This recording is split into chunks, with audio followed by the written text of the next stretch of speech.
Ooh, can we roll this down? I want to see NorCal Refrigeration made a comment that I've been thinking about for hours since I saw. Wait. Yeah, right there. NorCal Refrigeration and HVAC. Blue light special on O-line coming again. Same outcome expected. Losing the playoffs. You know what just keeps burning through my mind? It resonates like a bell in my head. The O-line for the Kansas City Chiefs. They had heard all about the doomsday defense of the Eagles gonna crush them like, just manhandle them, abuse them, and kill Mahomes. 70 sacks. They had how many guys at 11 plus sacks? Not one sack. And by the way, they even said, after the game, because they were interviewing offensive linemen, I've never seen such a thing. They're interviewing offensive linemen, and the dude says, "Yeah, we heard about their defensive prowess, and it kind of made us think, okay, what are we supposed to be here for?" So we came ready, and they didn't. Boom! Oh! See, and they were. You know what else? They were actually handling, and because we all wonder, how in the world do you send a tight end to deal with Hassan Reddick? They were doing it all day long, and Reddick didn't do a damn thing. Fam, I was talking about this the other day. I said, they got to come up with a new approach at offensive line. That whole assembly, everybody involved in protecting the quarterback, we got to come up with some new things. Because, we saw the Chiefs did it. You don't have to bite the dirt just because, ooh, they're so good. So I'm looking forward to beyond everything else. I'm looking at the adjustments they try to make on the offensive line and protecting the damn quarterback. Come on, Kyle, come up with something, you guys. Every year we got to lose quarterbacks. We start out with 5 or 6. It's just like the running backs now. You start with 5 or 6, you end up in season with 1, and that guy is the guy that's usually on a scout squad. Oh, come on! There's got to be something that can be done about that. Oh, that's burning me up. We're going to stay burnt up until next year. So ain't nothing, there ain't no fire extinguishers can put out the heat. But I know damn well the 49ers were better than the Eagles. Debo knows it too. That's why I posted that up. I said, Debo, hey, damn man. Ayuk was going to have his way with Bradbury all day if he wanted to. Listen, family, you know what? New season, though, old question. And again, for the Niners, different year, but same old story regarding the quarterback situation. Tonight, going to the phones after trying to define the Niners' annual dilemma of who will lead the team in the upcoming season for at least the fourth. Isn't it about 4 years now? That's which is going right into 2023. You see, other teams that are really good, their quarterback is out there for them each and every year. Same guy. Patrick Mahomes is not Patrick Mahomes is not an example anymore. He is the standard now. There is no greater quarterback, and he can be ranked already with the legends of football. What he did,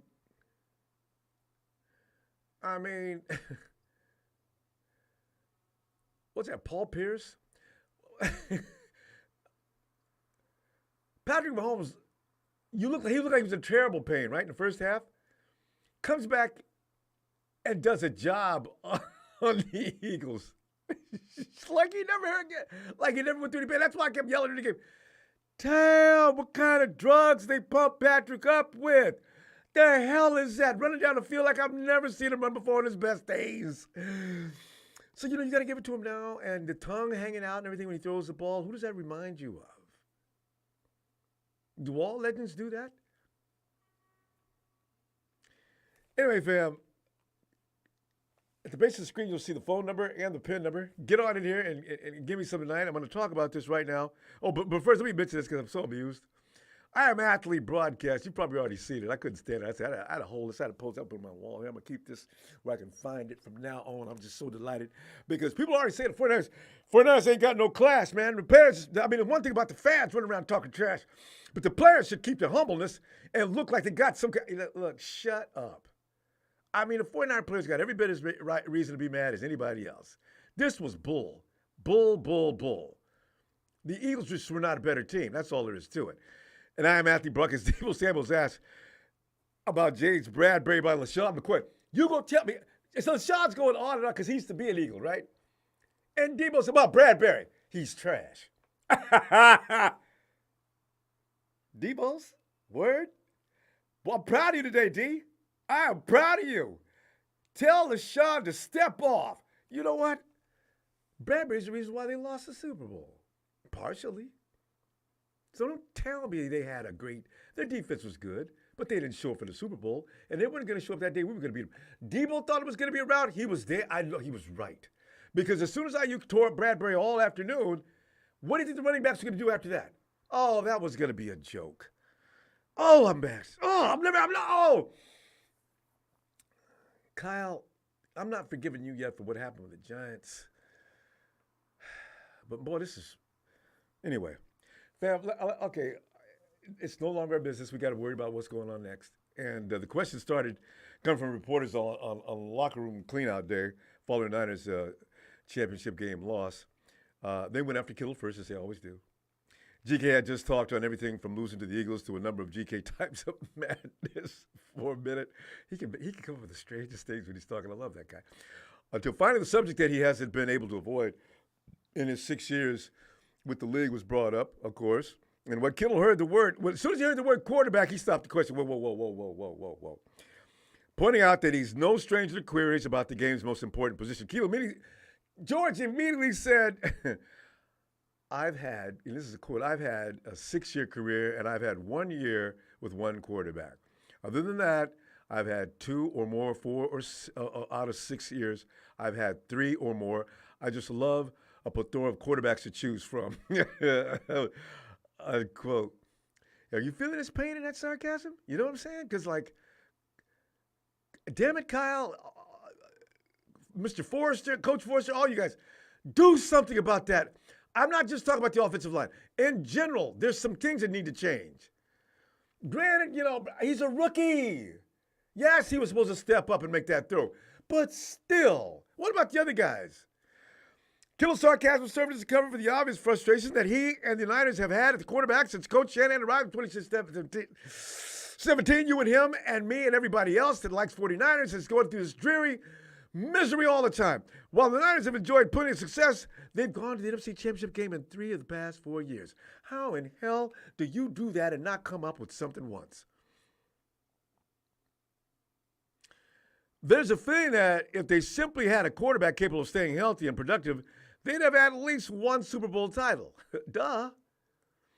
Instead, the Niners have cycled through 6 quarterbacks: Garoppolo, Mullins, Beathard, Hoyer, Brock Purdy, and Trey Lance. That makes no sense. I bet there's not another. You know what? Is there another team in the league, fam? If there is, I don't want to speak too soon on this. Has there been another team in the league that has went through that many quarterbacks in the short amount of time that we've done that? They've all started at least 4 games each since 2017. Injuries have played the biggest part in the game of musical quarterbacks, and after the Niners finished the loss to the Eagles with not a single business carrying quarterback, not one single business card carrying quarterback capable of throwing a damn ball. I got Mrs. Purdy. I've got Mrs. McCaffrey's baby boy out there trying to quarterback from me. He's a running back. You'd have did better to call his brothers and see if they could come in. They're the quarterbacks in the family. That gloomy story is once again driving the Niners' biggest offseason storyline. Again. Who will be their starter in 2023? Man, if you asked that question in September, the answer likely would have been Lance, right? The Niners drafted in 2021. Of course he's coming in now. Jimmy's leaving. He's starting now. If you asked in October or November, Garoppolo would have been a possibility. But probably, no, I don't think so, right? But yeah, he was. And if you asked in December, for the most of January, all signs would have pointed to Brock Purdy. What? Really? Why? It's madness. It's pure madness. We can't escape it. For years, we come back every year with the same mindset. Fam, I don't know about you, but I become snake bitten. And I feel like next year we go into the season, we're gonna look at our roster. We're gonna be talking about this. We're gonna talk about our prowess here, our potential here, how we dominate in this area, this area, this area. And now, with the enthusiasm that I usually have, and I'm gonna try to keep it family. I'm not gonna be Debbie Downer, but I'm gonna say, you know what?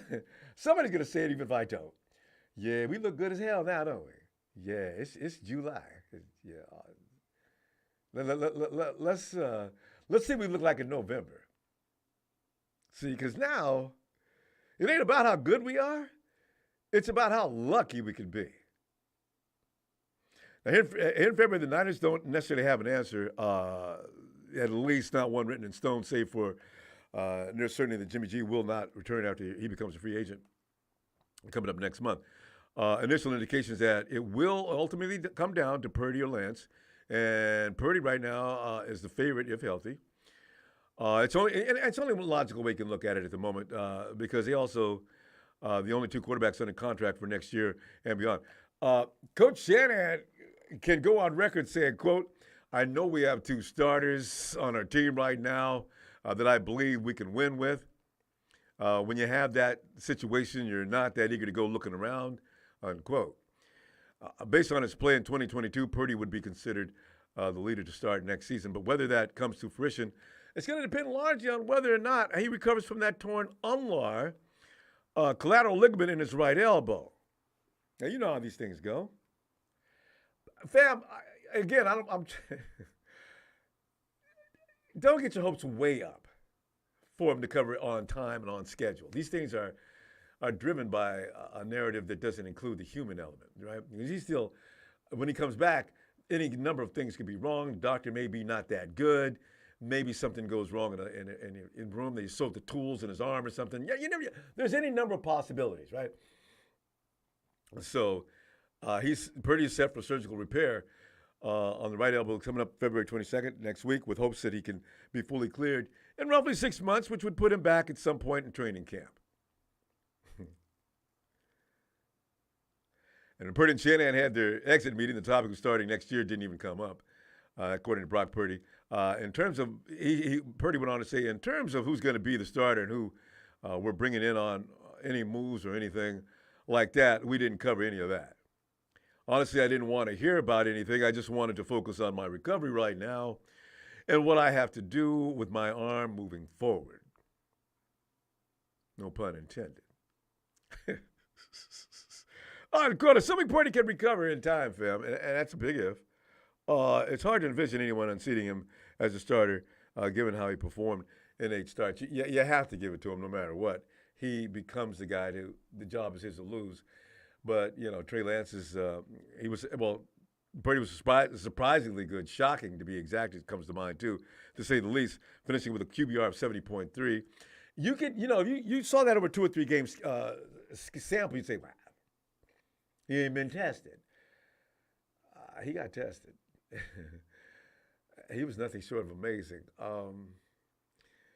And that was the 3rd best in the NFL, by the way, after stepping in for Jimmy G in Week 13. The Niners went 8-1 in games where Purdy took most of the snaps, with the lone loss coming against the Eagles in a game in which Purdy played 6 snaps before suffering that elbow snap after being hit on a strip sack by Hassan Reddick. Purdy went back up. I'm going to have to check. What do you call Josh?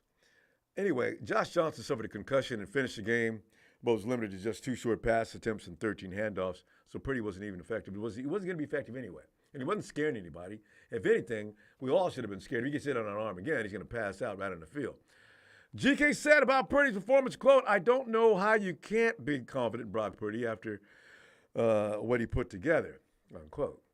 Coach Shanahan was quick to point out the Niners won't have to make a decision anytime soon due to Purdy's recovery, which opens the door for Lance to reassert himself. You'll remember T. Lance suffered a broken right ankle in the Week 2 contest versus the hapless Hawks. Yeah, Hawks, I call you hapless. G&D, you're hapless. All hapless. You guys are so low on the food chain right now. The only team you can actually brag about, well, you know what? You can talk about down to the Rams and the Cardinals. The Cardinals are already projected to be the biggest dumpster fire coming into 2023. Lance is expected to be cleared in 3 to 4 weeks, and he said he should be back at 100% in time for the OTAs in May. The Niners will have to add at least one more QB to get through the offseason program. We already knew this, but Lance should have no shortage of opportunities. Trey, you ought to be busting ass out there, man. You ought to clean house. Because even if Purdy comes back, he's going to be slow to come back. He's not going to be, he may be in some kind of condition. I don't know. There you go, Trey. The table's set. Go eat.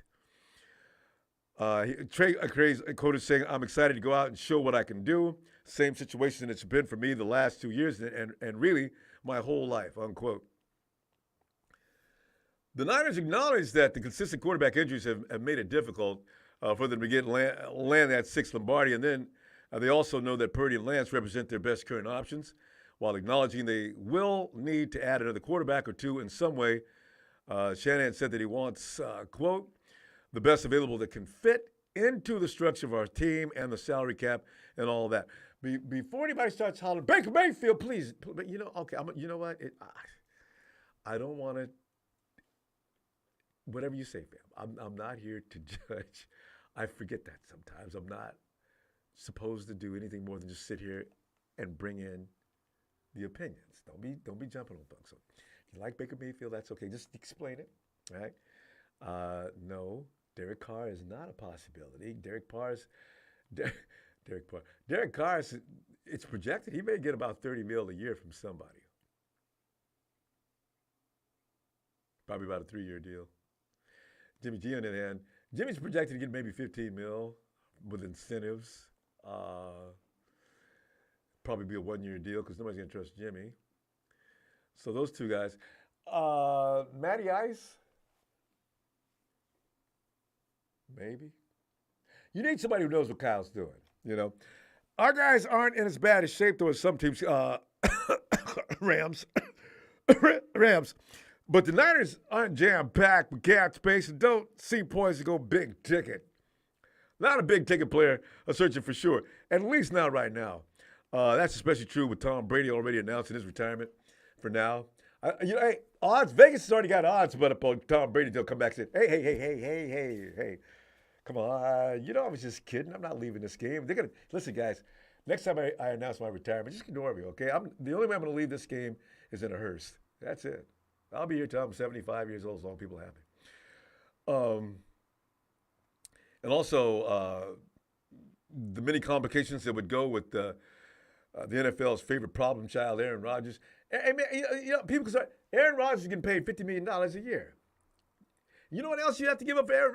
You got to pay him $50 million a year, and then you got to give up all kind of bodies and draft capital. Now you're back at square one. No Aaron Rodgers, not this year. I don't even know. If anybody starts talking about that, I'm going to try my best to ignore that. And I'm talking about online and every place else I go. So, because a lot of times I see that and a red light jumps off my sight flashing, Aaron Rodgers. Sometimes I want to change my name and come at him. Dude, Aaron Rodgers has not won but one trophy in his entire time. Now, Aaron Rodgers, I know people, come on, Ronbo, don't start that, man. That's one of the best quarterbacks as far as the talent goes in NFL history. See, I don't have an issue with all that. I'm just saying when it comes to the playoffs and everybody gives him excuse after excuse after excuse and says he's played with some inferior teams and all that stuff. If he's that great, why didn't he do a Tom Brady or Patrick Mahomes? You know that they're saying right now that Patrick Mahomes, they still say the Eagles team was better from top to bottom than the Chiefs. Patrick didn't care. So, I don't know. With all those realities in mind, though, the Niners will most likely lean on Purdy and Lance with the possibility of signing a mid-level veteran such as Andy Dalton, Jacoby Brissett's out there, Teddy Bridgewater. These are your guys that are making the circle every year. Matt Ryan, as I mentioned, intriguing. I don't know if Matty Ice wants to be bothered with Kyle ever again, though. They had a problem. Similar problem to what probably Jimmy and Kyle had, too. Jimmy came and said, look, there's more things I could do, Coach. Jimmy, can I just remind you as to your position and my position? I'm the coach, and I need for you to do and follow because if anything goes wrong, you're going to get some blame, but I'm going to get the brunt of the blame. I have to answer to a higher pay raise than you do. Okay, so and Matty Ice, they had a lot of problems that day, but Matty Ice became the MVP behind it. So you need to listen to Kyle to some degree. So, you look at that Lance and Purdy combined 2023 salary cap is $10.19 million on them rookie deals, and both of them can play. You know? Why would the 49ers abandon that? Because you continue to build your roster around a good team. That's what you do. Because you look at even when you look at Mahomes, they had more rookies. They had the third most rookies on their team of any team in the league. They're not spending big money. And Patrick Mahomes' salary in a couple of years, it's going to become he's about the third or fourth. He's number 2 or 3. He's about the third highest paid quarterback in the league now, right? So that means as the salary cap expands and Mahomes stays at the same salary, unless he comes right back here, look, I got 3 Super Bowls. I need more money. I'm looking at people that can't do half of what I do, getting paid. I'm looking at Deshaun. I'm looking at Lamar. I'm looking at all these guys. And what do they did that I ain't did? Patrick, could you calm down? We got a great team. No, I ain't. Don't be calming me down. I can just see him, He ain't like that, though. That's the funny thing about it. You can tell he's not. I don't. It doesn't look like. Anyway, John Laird said on the matter, quote, the bottom line is you better have a quarterback you really believe in because it's such an important position. There happens to be 2 young guys that we really like, so I think that would lead us to some more to that more than anything. I think it is something we can take advantage of if we choose to go that direction, unquote. True, John. True. But, John, first, you need a body that can stay up and be, without having to be wheeled out in a wheelchair at the halftime midway through the season. One thing for sure, though, is that the Niners hope they can finally find some quarterback stability and get a full season with the same starter for the first time since J.G. led the Niners back in 2019. Yeah, 4 years. God, Jesus. They went by quick, but we remember each and every dreary one. GK added, it's just a situation we're in. This is a quote. For some reason, our quarterback position gets hurt sometimes, and it's unfortunate. And we've been dealing with it for a while, so hopefully we can eliminate that bug and just play quarterback. Fam, you know what?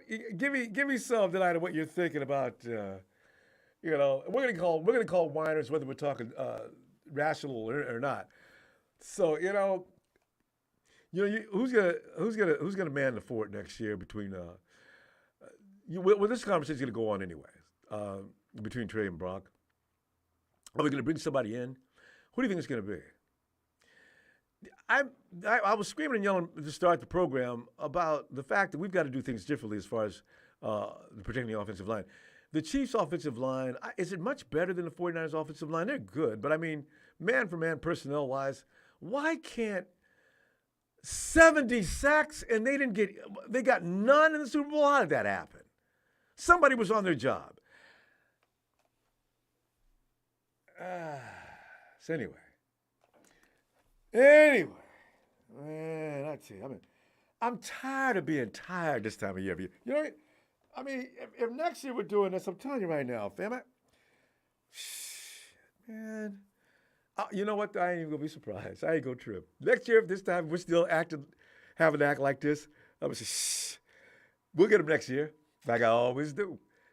Good. Start off with Jalen. Is JD here yet? Jalen.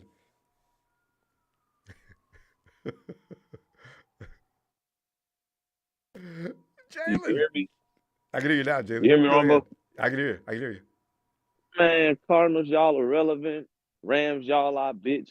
Gene D, don't start tonight or you're going to be sitting on that bench looking like a bitch. All right, Ronbo. How y'all doing today, faithful? We all right. It's off season. We're going to get right into it with the situations we got. That offensive line and how the Kansas City Chiefs sit, man. We heard about them dudes, And then Debo. Yeah. Bradbury, trash. Yeah, Ronbo, I feel great. I feel great that I get to kick off the show tonight. I know last time I spent all my time talking shit about the Eagles, but tonight it's about team building. Yes. Team building. I saw something about Colton McKivitz is supposed to be our new starting right tackle next year. Ronbo, if that happens, right, I'm letting you know right now, Ronbo. If that's true, yeah, John Lynch needs to be fired. Well, okay, you got an option. You draft one, go get another one from somewhere that's good because there ain't the good ones out there, or you go ahead and sign one. Give me some options. No, Ronbo, I'm not about to re-sign McGlinchey. He was first of all, he's a bust. One, he shouldn't have been a first round pick. Ronbo, that's not a top. First of all, Ronbo, I'm pretty sure he was a ninth pick in the draft, so he was a top 10 pick at that. Like In fact, I think we he's did get not. that exactly at 10. I think that year. He's not good. And I mean, we got Jalen Moore. I don't know exactly how good he is on that right I do. tackle. I'm just saying, no. Rombo, we've given Mike McGlinchey all these chances, but we not willing to give like a guy like Jalen Moore as many Yeah, chances we as can give him. him one, but we saw it, and you know what though? We've seen it with As Mike. long as well, yeah, with Trent there though, Jalen got better and better. Remember that stretch when Trent was coaching him on every snap? He's Yeah. coachable. Okay, I'll go. I'll support that. Okay. Rombo, we can't. I hate how the football has changed so much nowadays. Like guys like freaking Dak Prescott and Derek Carr get 9 years of chances, but Zach Wilson's out of New York in 2 years. It's just people aren't Atti- patient anymore when it comes to players, and His it's kind of attitude, sad because fam. If Zach would have yeah, carried that himself too. in a different Yeah, that fashion, too. he'd Yeah, still that be too. there. I ain't gonna lie. Yeah, you right about that. I ain't gonna lie. He was kind of bullshitting with that whole saying no thing. But but you get what I'm saying? How like people want you out of there. They want results quick, or they want you out of there. Look at Justin Fields. They still talking about if he getting traded or not. I heard that. I read that 2, 3, 4 weeks ago too. Yeah, They're trying so to decide. Decide on what? You I build a mean team it's around him. God. like Rombo. Let's say if it was flipped and Jalen Moore had been with us since 2018 and Mike McGlinchey had just came in. Ooh, I'm good pretty sure question. we I'm pretty Yeah, I'm pretty sure we probably want to keep Jalen Moore just because he's been with the team longer and we've seen like, stretches, longer stretches of him being good than bad. Because he was good in 2018 and 19. It was after he tore his knee really, Rombo. It's when he got bad. Like Wait, he who are you messed talking his about? You knee talking up. about who? Jalen Moore? I'm talking about Oh, no, Mike. Mike Oh, McGlinchey. the When he thigh tore his tear. knee up, No, this is thigh. when he like tore Quad. his leg, he messed his Yeah. leg up. That's Yeah. when he got bad to me. That's when he got bad. Uh, Mm. I don't know if he ever fully healed from that. I told you about that pick six Javon Kinlaw got his rookie year when he landed on his knee. I think that's what messed his knee up. I know. But Who told him to celebrate? Just yeah, walk no, in, yeah, boy. yeah, he God, dove in on his knee. That was pretty bad. But and stupid. yeah, we need to get a pass rushing D tackle. I don't think we'll ever get another DJ Jones as far as like that late in the draft. You most likely got to, Fourth somebody round, like third round DJ at the Jones. best. Yeah, you ain't getting that Yeah, again. DJ Jones, a guy like DJ Jones, that's not falling underrated anymore. DJ Jones is like he's very, very under. You remember that bull rush he had Rumble against the Russell Wilson. Seahawks Monday night? I'll never Yeah, forget it. He was on Russell boy, Wilson like in a heartbeat. Russ boy, didn't see it coming. Bam!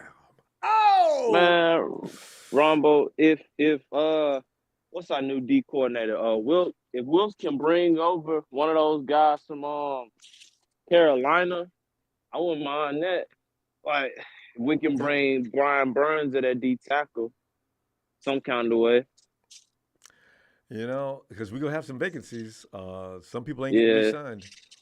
I wonder how they feel yeah. about Monahu. And hey, Jalen, did you ever hear any more about that domestic that call that the police had to make to his house? I mean, if I the ain't gonna popo lie, came over Ronbo. there, huh? Ever since that Reuben Foster incident, as soon as I hear about domestic violence with players, I automatically know that they're not getting re-signed the next Yeah, year. you're probably 'Cause right. yeah. Because Reuben Foster, that's what got him off our team and ruined his career. So when I hear domestic violence, I typically say, Game man, over. like that's game over. You can't really, ain't nothing you can do about that. And it pisses me I off mean, anyway. Even if she called the police to begin with, I don't know what happened, but man, don't have them getting so upset with you they call the police. Come on, stay out of that. yeah. But Rombo, if we being real, the Eagles are finna. The Eagles they were in win now this year. Like their team is gonna they're not gonna have the same team coming back next year at all. So they had to win this year. I think they still gonna be good and competitive, But the team that they had this year, there's no way they're gonna be able to keep all that together. They gotta pay. They So gotta pay. They gotta play yeah, Wentz. What are you yeah. gonna pay him? Like I said, Ronbo, I mean, look around the NFC. It ain't really. I mean, it's nothing I'm really worried. I'm honestly now it's nothing I'm really worried about because I seen I the know. Eagles defense get exposed. We Yeah. know the Vikings ain't worth a damn. The Packers are rebuilding. We know the Bears and Lions are jokes. The NFC South don't nothing need to be said about them. I mean, just look at the NFC right now. Jalen's rolling. He's already in a wrap. Jalen, good stuff as always. We got to go. And I'll see you Friday because we're going to be pissed off for weeks before we get to the draft. I can see right now. I pray that we play the Eagles week 1, Ronbo. Oh, wouldn't that be special? Oh, no, week 3. I need a warm up. Warm up to week 3. Yeah. Let that team get week 3. Yeah, get everybody warmed up and ready to roll. Because, your first week is sloppy football no matter what. So I want to see the 49ers ready to click. We can't come out like that, Ronbo. I'm sorry. No. I don't want to hear that. We got to come out offense looking like they've been playing for more than 3 years together. The offense can't come out slow this season. They go do it, Jalen. I'm telling you, I'm trying to tell everybody, get ready, man. The 49ers got have certain habits they just don't want to stop. But we hope so. I agree. I see you Friday, fam. Man, we the kings of the West. Gene D, your team smells like donkey piss. College needs a 2-year rest or 2-year rest. Now the Rams are shit. We the kings of the West. Ronbo, let me get an honest shout out. Nick Mullins beat the Raiders on national TV.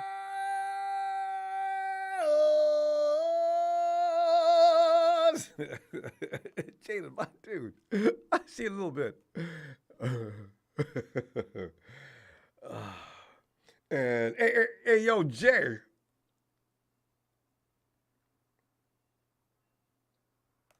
Come on in, Jay. Texas boy. Texas boy got to learn. I don't know why Texas boy comes in here. If you didn't know, because you've probably been blocked, Texas boy's in the chat. So just say things to him blindly. It'll work. Hey, Jay. There he is. He is. Chill. Pill. Phil. Hey, Ronbo. Hey, Phil. By season start, Phil, I know you'll have me all straightened out and I'll be all pumped up again. But as you can see, I'm having problems with my attitude as well. But Phil, reassure me on some things because you're good at that. I consider you my therapist when I'm all pissed off. I'm going to have to get a pill for you, Ronbo. God, It's too early to be this stressed out. Okay? I know. Oh, God. Listen, our quarterback room is fine. Don't stress about it. Purdy's going to be fine. He's got the best doctor in the world to do this surgery. The technology in surgeries today is so much better than it was in the past. And he's a young kid. He's going to rebound. And it's going to be a quarterback competition, which is good. We want a competition. We want guys pushing each other. Yeah. And the best guy win, But if the best guy that wins is going to be pretty good. Yep. So, has to. Or else he ain't going to win. Exactly. Good point. What we really need, though, is to strengthen up our offensive and defensive line. Oh, amen. And that's where we need to go. And don't worry about the cap. The Niners are going to be able to restructure. They could potentially get $50 million worth of cap space for next year. Once they get all the restructuring done. We haven't done the restructuring like the Rams have and pushed everything down the road. Yeah, kicking that can. All up against the wall now. Yeah. Contract. So we've got a lot of restructuring space to go. So don't worry about the cap. We'll be able to get the players we want. Now, the guy I really want on the defensive line is Payne from Washington. He had 11 and a half sacks this past year. Is he a big guy in the middle? DT? Yes. Oh, he's a defensive tackle. He had 11 and a half sacks. And he's a free agent. He'll probably demand about $15 million. fine for a great defensive tackle. You He's out of can't pay too much Alabama. for him. I agree. He just got through his 5th year with the Commanders after being drafted in the first round. And he's a pretty good player. And he would shore up that defensive line in the middle. And we need an edge rusher, which is going to be hard to find. Hopefully, the kid from USC that we drafted last year steps up. Yeah, Phil, do you know anything more about that situation? Because Kyle mentioned something about him running out of gas. Is that just a rookie thing? Yeah, he only played 8 games maximum in a season for USC, and then he goes to a 20-game season, and about halfway through the season, he ran out of juice. He hit a wall. It happens to a lot of college players. I know. So he's gonna have to learn how to train. He's got to hang out with Nick Bosa. That's what he's got to do. College ranks to the NFL. It's a big step. Yeah. And a lot of guys look at Banks. His first year he didn't even play for us. Last year he had a pretty good season. I expect him to be even better this year. He lasted the whole year. This year coming up. He's just a little more conditioning. I don't want him to lose that size, but let's get in shape a little further. And forget Moore at right tackle. The guy is terrible. Yeah, He was spun around so many times in the preseason. Yeah, they couldn't even play him. You got to address it, Jalen. You know what? Jalen's just a lot like Mike, just darker complexion. So we quarterback still be in danger. McGlinchey picked it up towards the end of the year, and he actually had a pretty good season. For him, once he got healed from his injury. Yeah. But you know what? He's going to demand an awful lot of money, and I'm worried about that. But well, $11 million is what there's no other offensive tackles out there in free agency. Yeah, well, it's right tackle. Right tackle. So, I understand $11 million. Be careful what you ask for. Yeah. Be careful what you ask for, because this could be worse than McGlinchey. Yeah, how do you feel about McKivitz going over there? No, he's not as good as McGlinchey. You didn't even hesitate. McKivitz gets hurt real easy too, though. That's the only thing. I want guys like and I'm worried about Williams, that right tackle Banks. situation. Now, center, there's some free agents out there that we could probably replace Brendel with, but then he's got to learn the offense. See, and that's going to take some time. That's tough. Kyle's offense is nothing. So the easy. offensive line continuity is a big worry for me, at least. For everybody who knows anything about Kyle's offense. The wide receiver room is great. The linebacker room is great. The defensive backfield room is great. Tight ends are great. Offensive and defensive line is where we need to focus.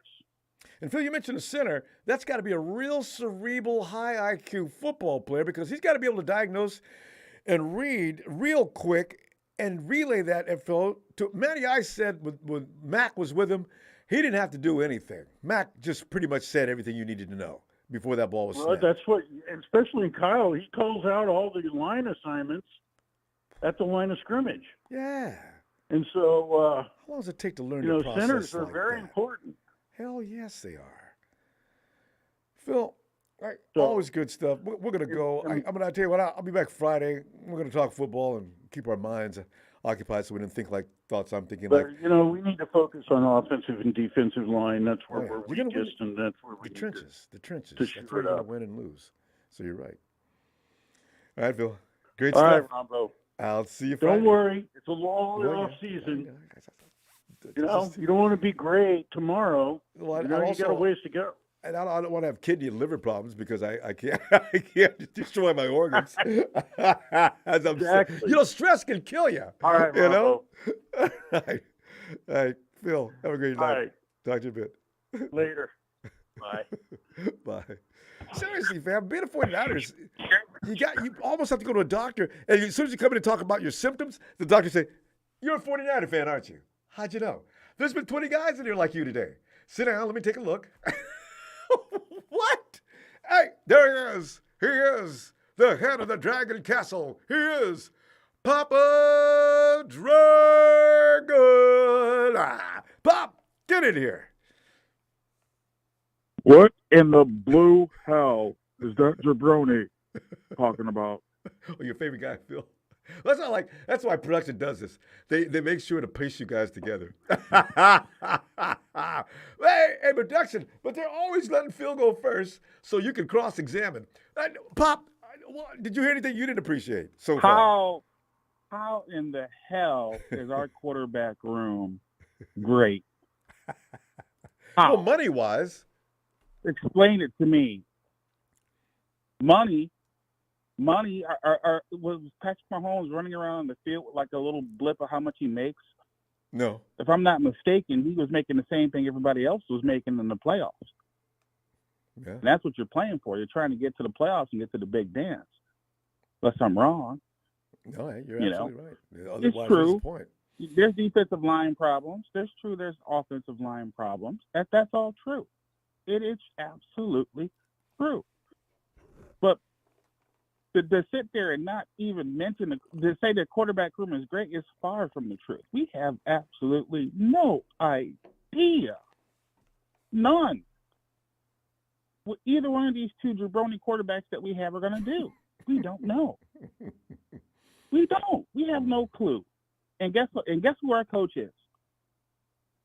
Yeah. Mike Shanahan. The same coach that has had over 14 injuries at the quarterback position his entire time he was here. His entire time. Do you know how many injuries? You know how many injuries that Andy Reid, my favorite coach, by the way, Andy Reid has had in the last 10 years? I know, right? That's embarrassing. Four. Yeah. Four injuries. Now, granted, Patrick Mahomes is some kind of X-Man mutant with healing abilities.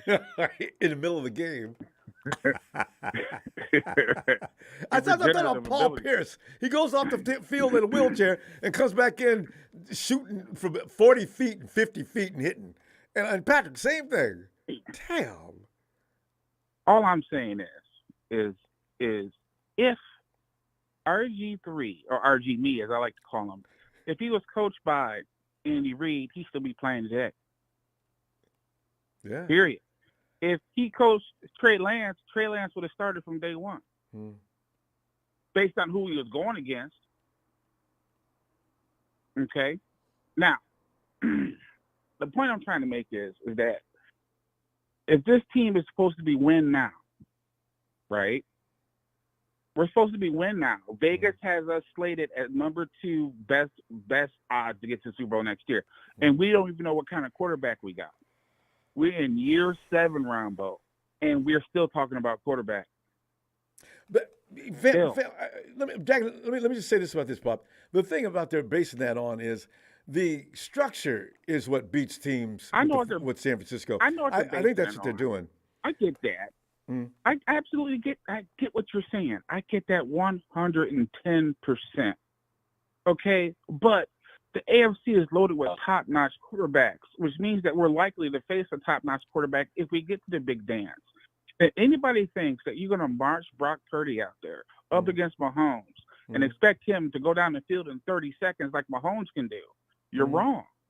He's got to dink and dunk it down the field because he doesn't have the arm strength. It's just a fact. And I love Brock Purdy. He should have dinked it what he did the other day.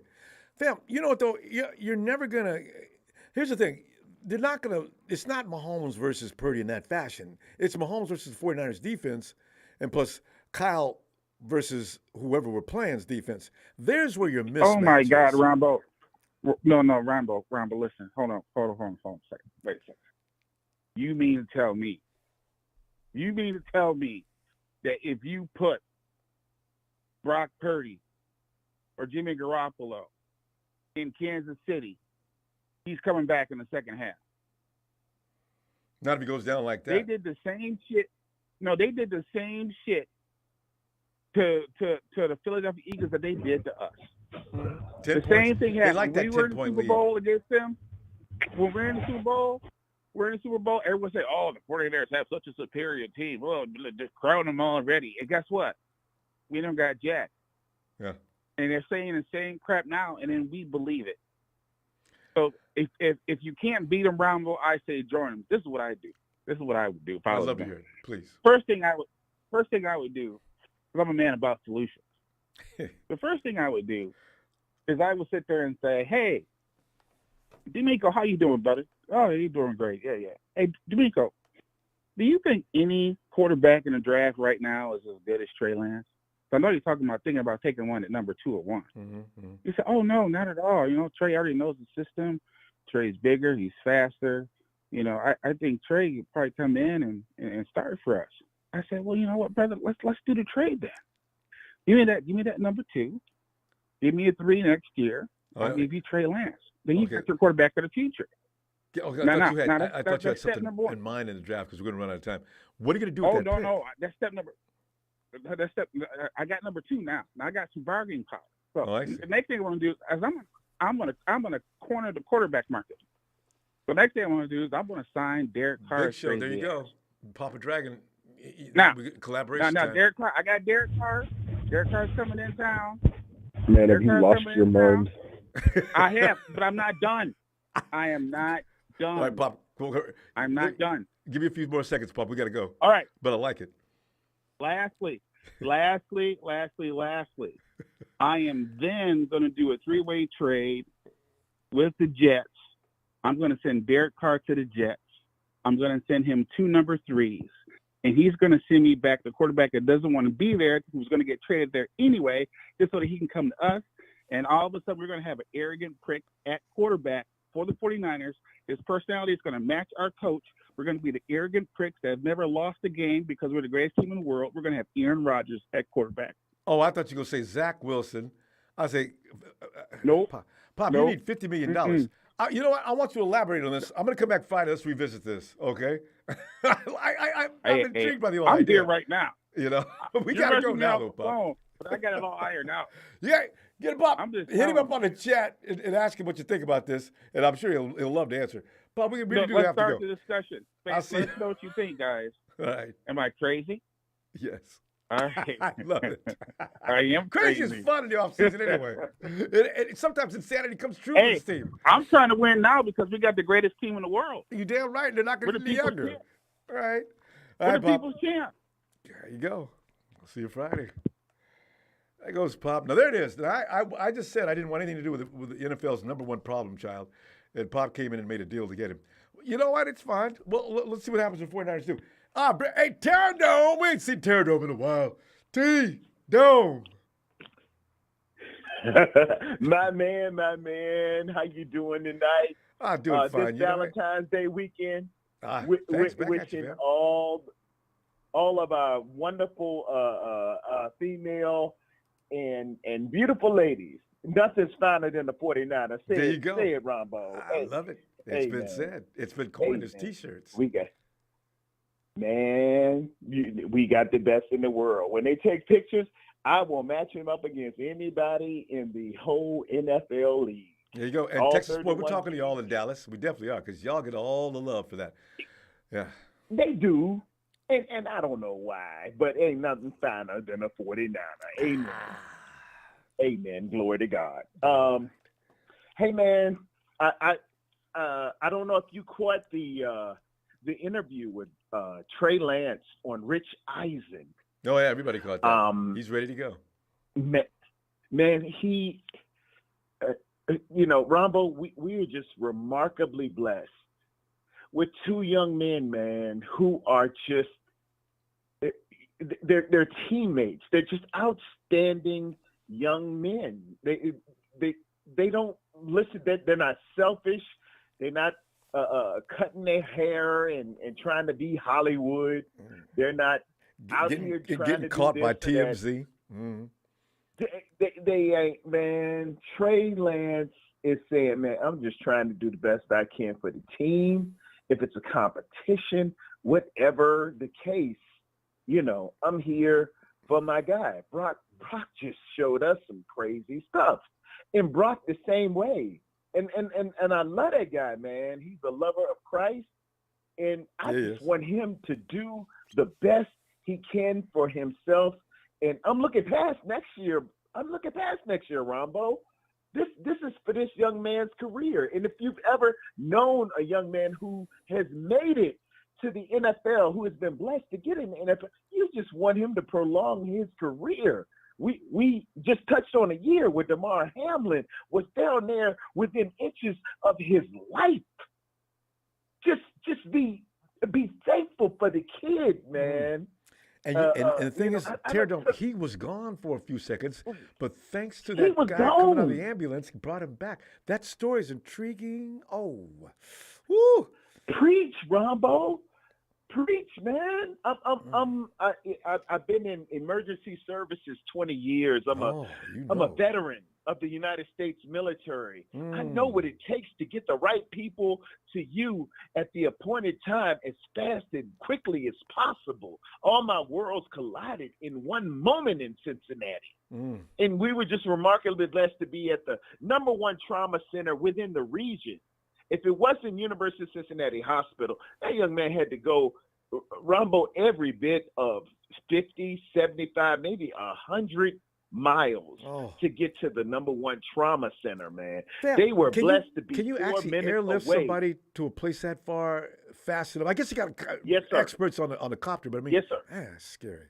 Yes, sir. Yes, sir. A fire, it's usually incident commander. The fire chief will call in what's called a lifeline. Down here in North Carolina, it's LifeLink with Duke or the great folks at UNC. Shout out to them. And they give me ground coordinates, latitude and longitude for a nice clearing to get them. It happens on accidents a great deal. Yeah. When they're really bad accidents, we have to, but it has to line up. Again, Ronbo, it has to be great nights, clear visibility, so the helicopter pilots can get to that and from. If it's a rainy night, which often it is when we have traffic accidents, especially that time of year, you're looking at something else. So, we're probably running out of time. It's good stuff. It's really interesting stuff. But we need you to do I've got about 1 minute and 30 seconds. I need for you to tell me about our incident. I mean, our going forward with our quarterback situation. You just mentioned a couple of things. Did you want to add anything else to that? Yes, sir. Yes, sir. If you have a valuable asset, and this is my military speaking, and 4 of them have gone down, you don't have an asset problem. You have a protection problem. Mm-hmm. Get good, nasty, physical, great-feeted offensive lines. Get in the trenches. Draft in the trenches. Free agent in the trenches. Let's get some of those assets away from Philadelphia and put them into San Francisco 49er uniforms. I ain't too proud to beg. Let's get those guys. Let's weaken our enemy and let's strengthen ourselves. We got the loot. We got young quarterbacks. They're only making $900,000 and 1.5 or 3 million a year. Let's spend it on weakening our opponent, bringing good people in. Like the Cowboys used to do us. Yeah. That's how Ronbo said. Hold on. Say it again, Ronbo. Texas boy. That's how the Cowboys won their championships. They cherry picked the 49ers' awesome roster. Sorry, boy. That's how it's done. This is the NFL. Success is an enemy sometimes. They take a Carthon. It's all part of a strategy. Well, guess what? I can take from my enemies. I don't want to say enemies, my opponents, and strengthen myself. We got to go, fam. I hope to see you Friday. You, Ronbo. God bless you, fam. Appreciate that. Thank you. So hopefully I can get you early on Friday and give me some more. All right. Yes, sir. Night, fam. All right. It was Terry doing him, 3 in a row of this pure entertainment. Production knows what they're doing tonight, don't they?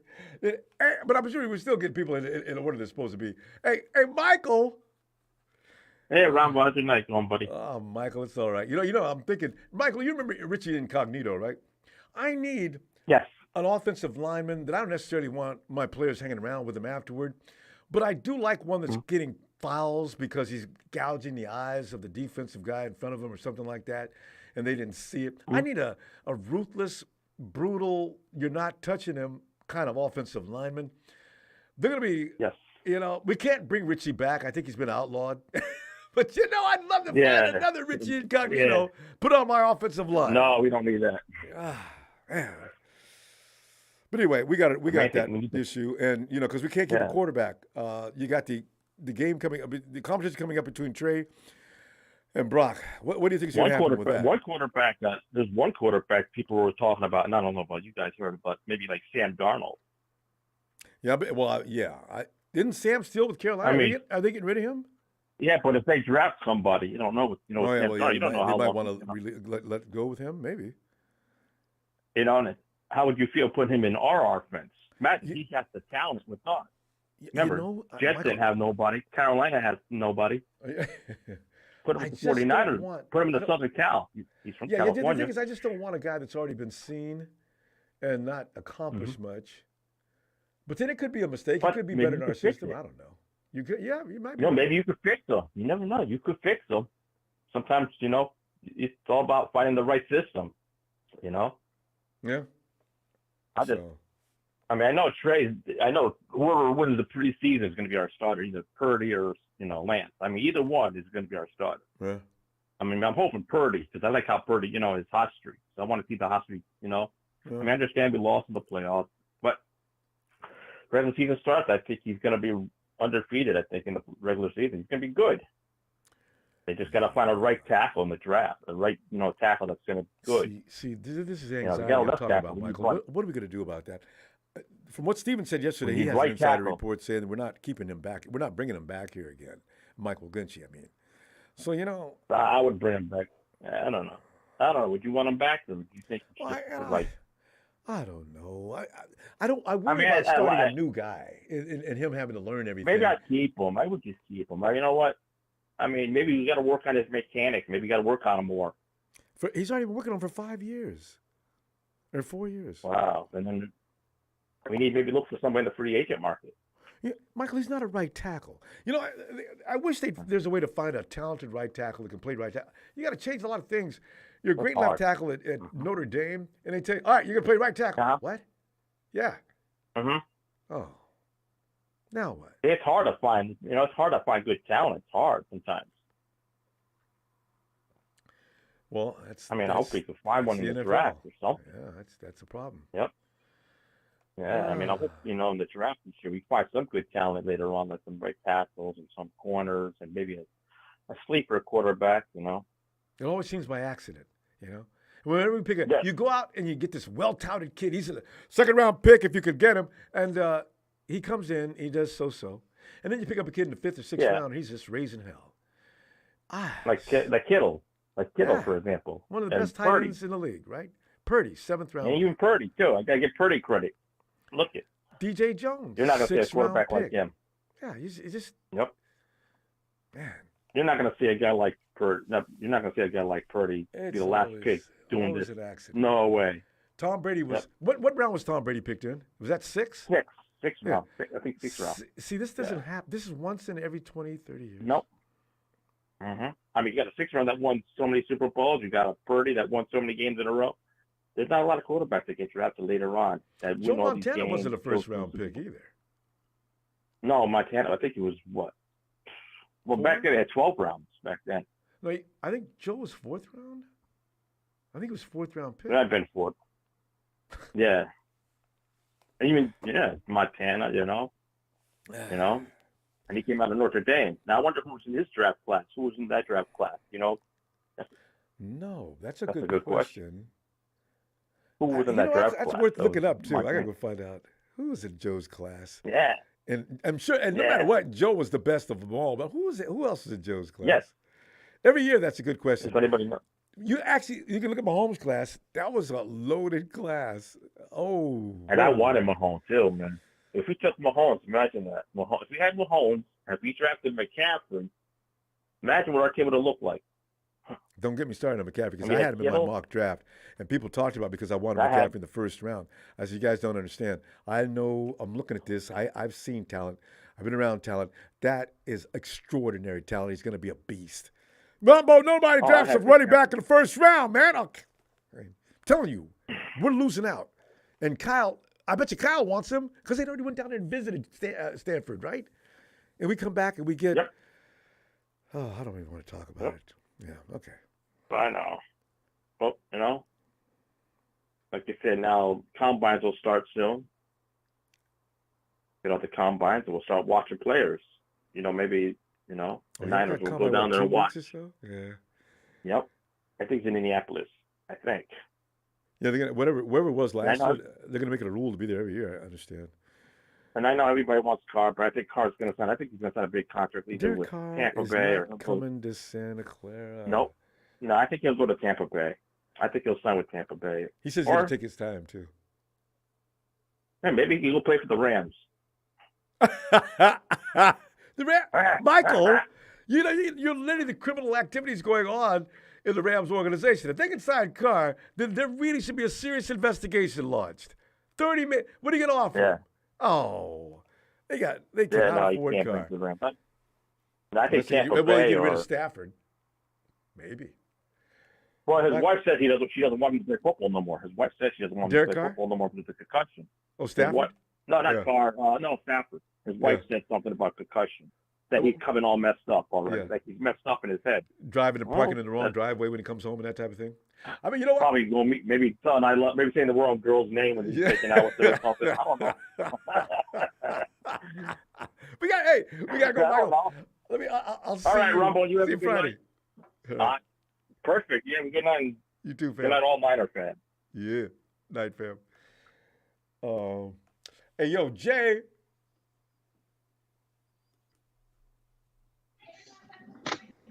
Oh, Ronbo.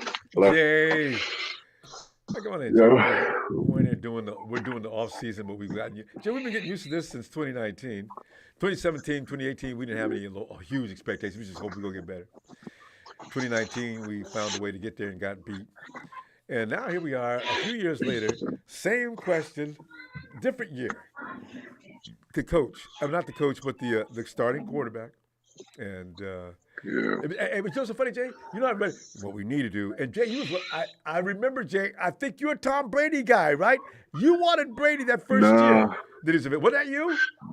Or were you in Nah, it wasn't. Hell no. Yeah. I didn't want neither of them because I don't know. They're old. That's why. And another thing, I mean, Aaron Rodgers maybe. I don't know. Yeah, but I mean, Aaron's standing in that dark place right now, wherever that is, with the lights off. I wonder what he's thinking. Yeah. Never mind. That's not it. Go ahead. What are you saying? He's doing mushrooms, Ronbo. Yeah. He's doing mushrooms, probably. I know. God, Aaron, what is wrong with you? Stop talking at the end of the season. Yeah, but make people think you're crazy. Yeah, but Papa Dragon likes him though. Pop's in that same dark room with him. I know you, Pop. I'm sorry. Go ahead, Jay. I'm sorry.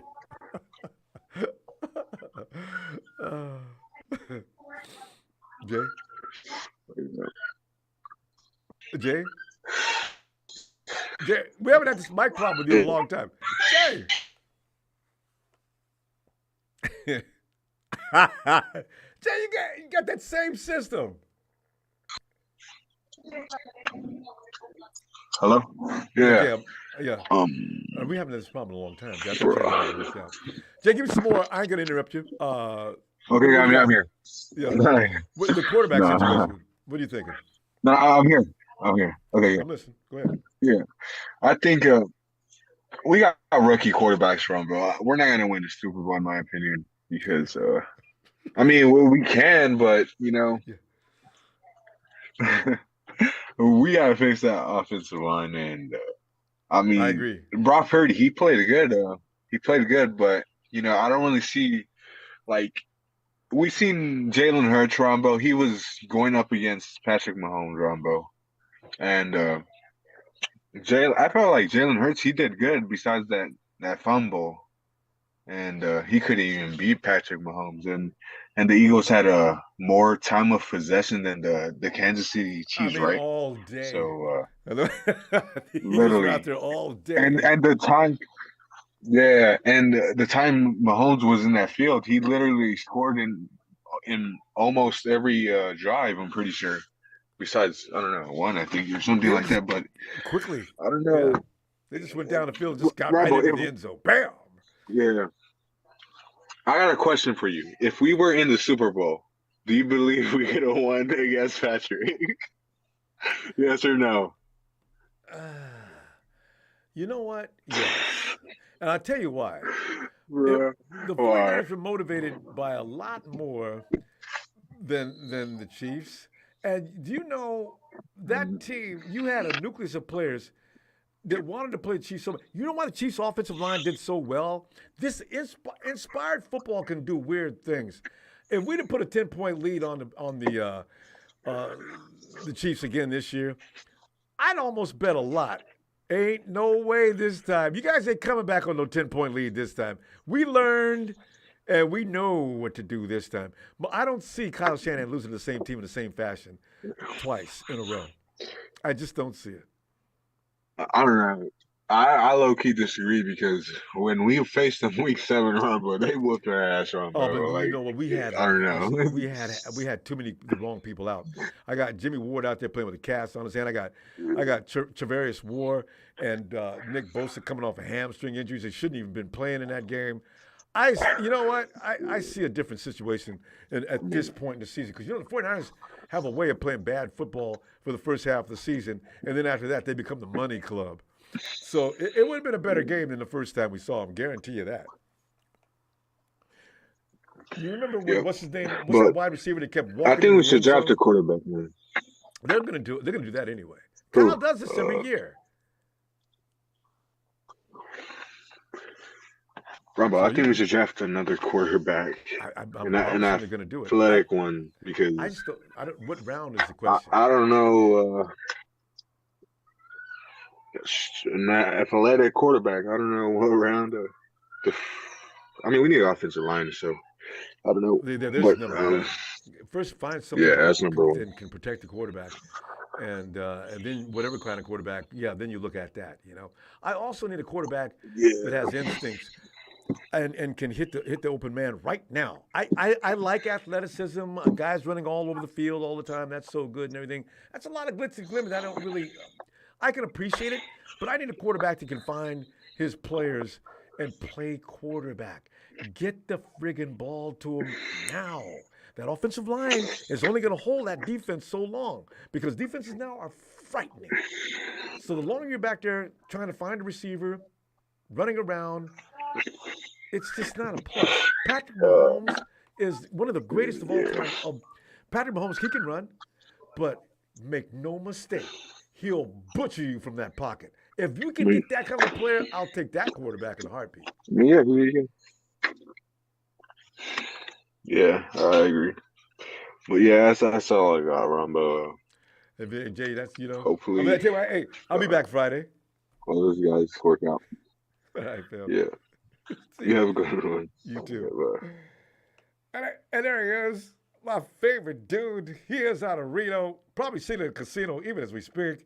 Casey. No, we're shaking Ronbo. I just got out the hospital today, man. Can I get a Niner shout out? Well, yeah. I mean, if that's all happening to you, I would tell me, Niners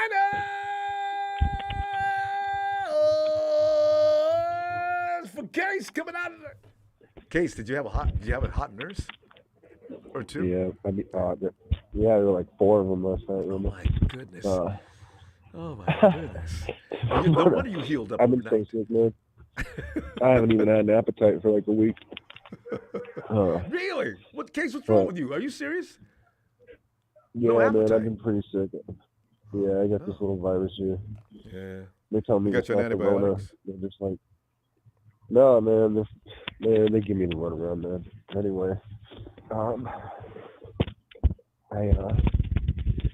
I got even more sick listening to Papa Dragon over here, man. I don't know what this guy's thinking, but I mean, it's kind of like the way I see it, Ronbo.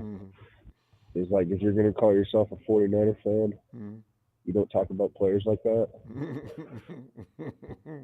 And like, it just shows me that like that guy's never made a pass. Like, because it's like, number one, Purdy doesn't face Mahomes.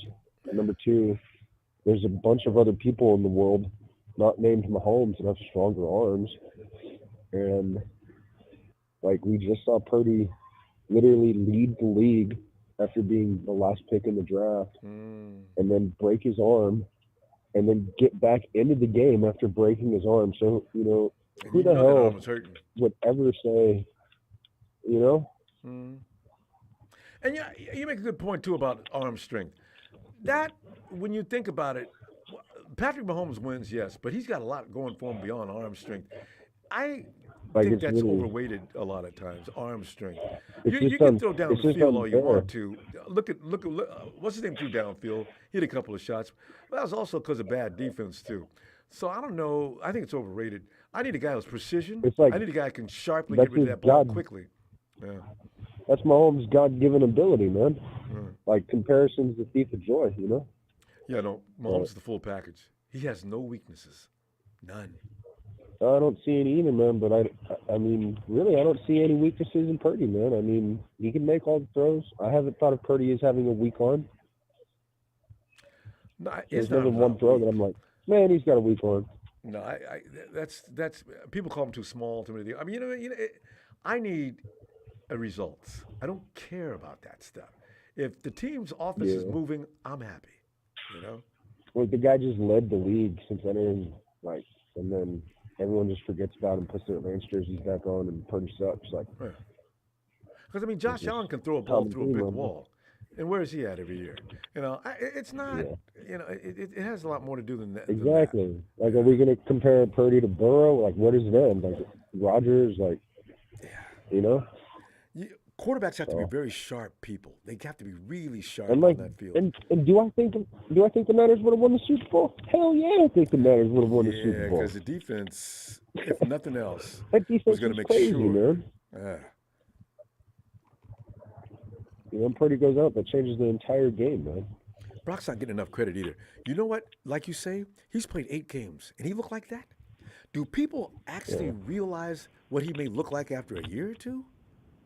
He needs just a minute. Exactly, man. He's already come in, Guy's the guns last pick in the blazing. draft. And we're out here signing Mrs. McCrary Ball's baby boy. We need to give Purdy an extension, man. What's up with You that, know what? man? I thought that's who he was.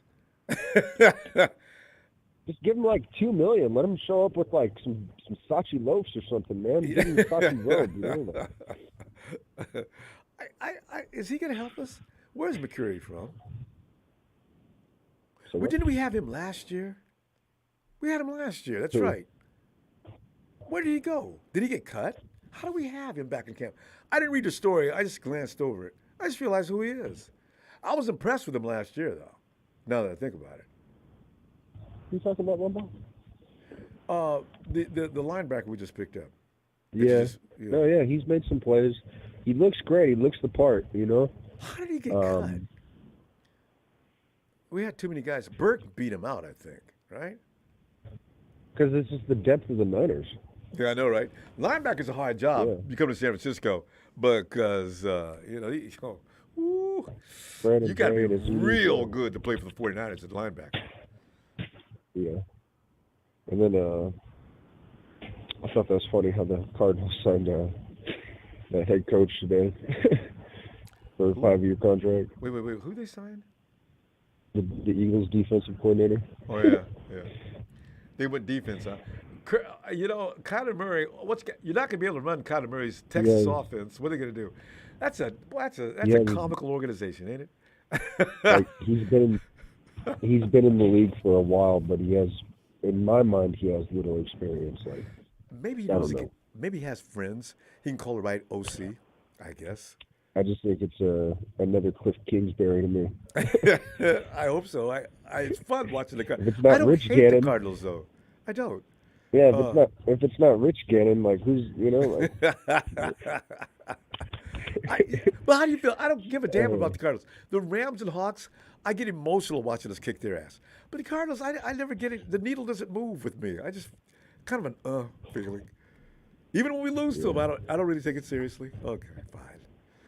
I don't like the Cardinals never make a peep anyway. Yeah, they're just not Rams, frightening or irritating. Rams, They don't have a lot of fans talking trash. That's what Rams have a $50 million cap hit on Stafford next year. Don't you love it? Gates, we got to go. Yeah. I'll see you Friday, Gates, and hope you get better. When we talk Friday, I hope you talk about your Thanks, Ronbo. I feel better already. This is always good for my spirit to call in and talk to. What a great great. Nice one of my thing to best say. friends, Rumble. shit, I'd take a bullet for you, You're fool. I making me love you, turn Rumble. red here, man. It's as black as I am. You can see it. You know? Thanks, Case. You're All right, awesome. Rumble. All right, fam. You can get any better. I'll see you Yeah, Friday. take it easy, man. Thanks, Right man. on. There goes Case, man. You gotta send a couple up for Case, man. He's got to get better. Oh,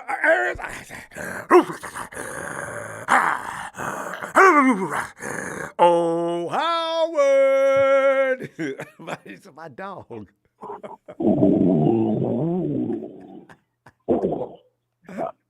Wait, Howard. Let me pull that. Like when I was a little kid. Let me pull that food bowl away from him. Then put it right back up. I think my mom knew I was going to be an idiot when I grew up. I mean, the dog is showing me every last tooth in his mouth, and Mom said, you just kept pulling at the bowl like you didn't have good sense. And then you put it back and start laughing. Right. I love it. I still with Skippy. Oh, I know you're up and having Skippy. You know, I loved you. I was just playing. Okay, Howard, you know, man, the quarterback situation's already started. And we all know the offensive line. We talk about the quarterbacks, and then we worry about the offensive line, you know? Man, we got some issues. So, you know, where do you start? And what do you think's going to happen to that competition with the quarterback? Well, I mean, we'll see. We'll see what happens with if Brock is ready for training camp. I don't think he will be. It's possible he won't. Yeah, it's a procedure. God knows how those go. They don't always come out right. Hopefully, you know, poor kid, he comes out right. But yeah. That's not promised. Yeah, so I don't know, man. I think it'll be a good thing for Trey though. Like, just even if he's out there with Brock, all that, you know what I'm saying? They're pushing him. He'll bring the best out of him, and Brock will bring the best out of him as well.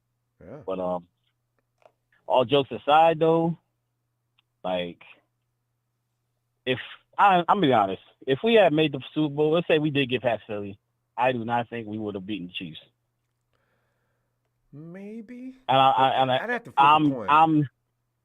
I'm just putting it out there because I'm not going to be sitting here being in denial. Explain it. No. Why do you think that was going to happen, though? Bro, our offensive line is nowhere near as good as Philly's. Nowhere near. Dude, they was getting stops, and they created a turnover, and they scored on it. So I'm just saying, like, you know, there's no way you can expect any quarterback on this team to just sit there and be protected for so long. You know what I mean? Even 2 seconds. We've seen Jimmy and we've seen Brock, Trey take a sack within 2 seconds. We've seen it already. You know, I do wonder though if the 49ers offensive line would have did what the Chiefs offensive line did to a 70 sack team and neutralize them like that. They didn't though. They kind of did. We did it against Philly. We didn't do that against Philly. No, that's the thing, bro. That's what I'm saying. So now, had Brock stepped up and avoided that, he might have continued to survive. You never know. But the thing is, that's one of his Chiefs, big issues too. I do wonder if the 49ers are going to lose to the Chiefs twice in one season. I do wonder about that though, because Kyle's seen too much, D'Amico's seen too much.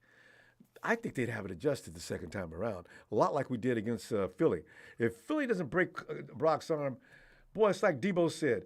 Bradbury out there, Ayuk was going to play him like a fiddle all game long. And then the run game would have got to work, and you've seen how they 6.3 yards a carry was what they gave up against the Chiefs. They do not like the run. If the 49ers run game, McCaffrey would have got loose on them people, it would have been bloody. I just know it. Now, against the Chiefs is another I don't story. know. I don't know, man. We had McCaffrey there, and he did his thing. You know what I mean? But you got to have a quarterback, fam. You can't beat nobody with no offensive attack. If I know you're not gonna pass the ball, you can do whatever you want to back there. I ain't worried. We go stack the box. No. I'm talking about Kansas City. I'm talking about we play Kansas City. Yeah. So, all in all, just off of what And we remember do. too. One other thing, Howard. Remember the Eagles only ran 11 plays. The, Papa Dragon counted. I was sitting there watching. I said it during the course of the game. That's all they get. That's all they go run. RPO, pass. RPO, pass. They don't have any other play. And pretty soon the Chiefs defense said, "Okay, we know what they're gonna do. Let's go stop this right now." But they couldn't really stop it though. They make some key stops, so we can't even say like, oh well, this all Philly could have did. That's all they did. It worked though. Jalen Hurts was dotting them up though. You can't say he wasn't. Yeah, he had a good game. I ain't gonna say anything bad about Jalen. He was dotting them boys up. So, but I don't know, man. Then it became we can't underestimate Jalen Hurts as a quarterback. But in the second half, it all ended. And you know what? The Eagles did that all year. They'd raise hell in the first half, and then they'd slide a little bit in the second half, and just about every time. They made more of a drama out of most games than they needed to. So I don't know. It's whatever, man. Like, at the end of the day, we wasn't going to win the Super Bowl like I said we was at the beginning of the year. Maybe make the Super Bowl, yeah, but we wasn't going to win it. No. Yeah, well, we'll never know. But here, and I don't know if we could do that next year. We could be extremely confident because of who we supposedly got. We're gonna be losing some guys. We got to remember this too. You know what I mean? We're not gonna be able to keep everybody. No. Some of this depth we might not keep. But you go win the NFC West, ain't nobody in it. As I said, we go 7-10 and still win that division. Boy, I got some sorry boy. I mean, we're looking at 7-10. I mean, I don't know what's going to happen to the Hawks. They might be competitive.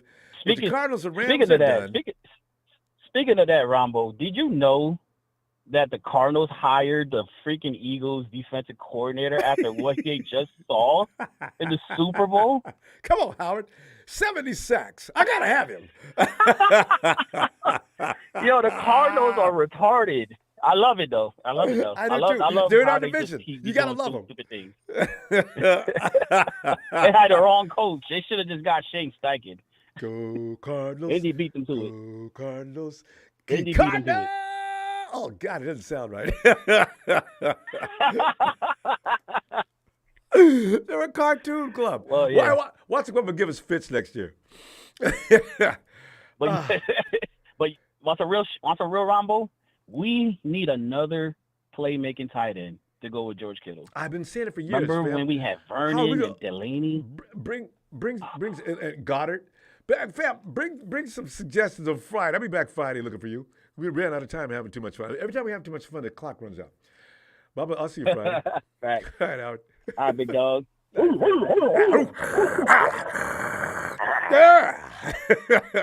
Howard. Night, fam. Peace. Hey, Big Don. Come on in, Don. Hey, what's up, Ronbo? Can you hear me? Don, I can hear you loud and clear. I'm delighted. Come on in here, man. You know, we're sitting here. Yeah. There's going to be a quarterback controversy as usual. And I don't know if it's going to be controversial because, I don't know what to call it anymore, Don. In the past, you could call it controversy. Now, it's normal fare. We do this every year, right? So who's going to emerge from the smoke as the starting quarterback and an offensive line? It's time to do something different to protect our quarterbacks. Don, we cannot afford to go through 2 and 3 and 4 quarterbacks a year. You know, because by the time the season gets to the point we did, and you end up down to your last quarterback, that's a real frightening situation. What are you thinking about this? Well, I'm thinking about this like, I do believe we do need someone up there at the helm because for me, I don't really trust Trey Lance that much, even though I know he hasn't been given a fair chance. And now with Brock Purdy, with what he did, that's a little bit, yeah. I'm just more comfortable, see if we can get someone out there. I know someone said, Sam Darnold or something like that, those lines. Or, I saw that Derek Carr got released, and I wouldn't mind signing him to like a prove-it deal so that he can get a better contract the year after. Don, prove what? I don't understand. I know a lot of people are saying that, Derek Carr is like no good no more or whatnot. When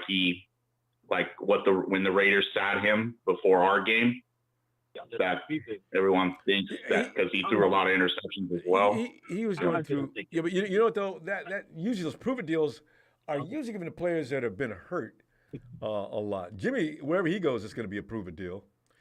You know, there's players that get usually Carr's actually got numbers. He just never went to the playoffs and did anything. So Science could be better, but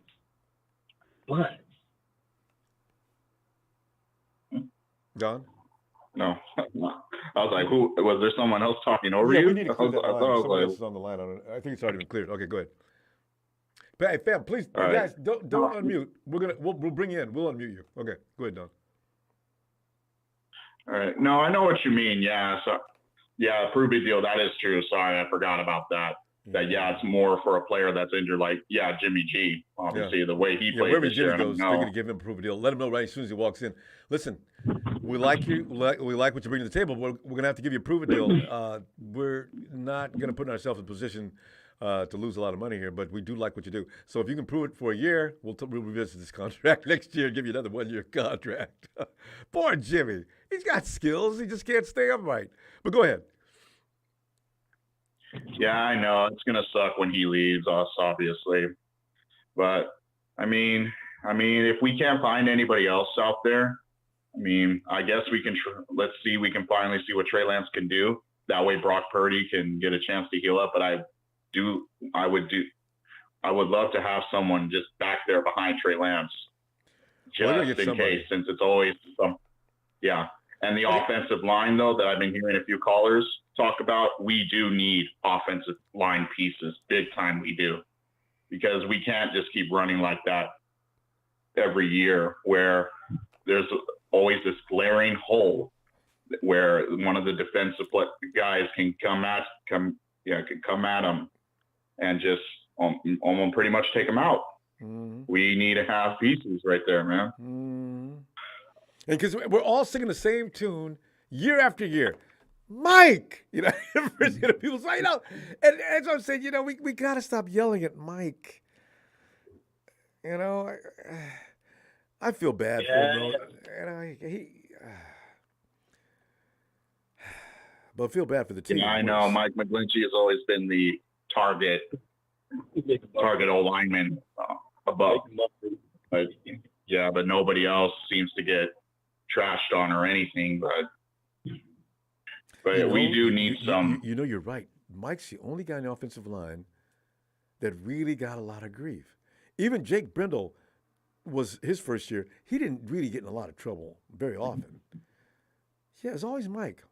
Yeah, that's because every defense would send their best guy around his side. Why? Hey, Trent Williams on the other side. Why are you going to go around that side? So you go around Mike. Yeah. Yeah. So I heard there was this one guy, I think, last year that it was a possible trade target for the offseason, but I think his name was Laramie Tunsil or something like that. And that he wouldn't really cost much at the time. Laramie Tunsil. But I don't know how much he would even be worth now. Laramie Tunsil is the best thing they got in Miami. You're not going to get him. You heard that somewhere, though? Yeah, Tunsil would cost a fortune. That's what I mean now. I think the year before was like he was a little cheaper, but now I think he proved that he could be a really good offensive lineman, and now he's going to cost more. Yeah. So listen, I tell you, Don, it's going to be get your own and raise him. You rarely see an offensive lineman that's worth a damn actually running around free. So you need it's all luck of the draw. You got to go pick some guys out, start them out, and see if you get him up to speed. And if you get lucky, you get a guy like Christian, that guy's Wirfs, who we could have got instead of Javon Kinlaw. Damn it. And, there's just, it's always going to be lucky on offensive linemen. Some left tackle with Houston. Yeah, guys, please don't unmute, guys. I'm going to get to you as fast as we can. I heard it, though.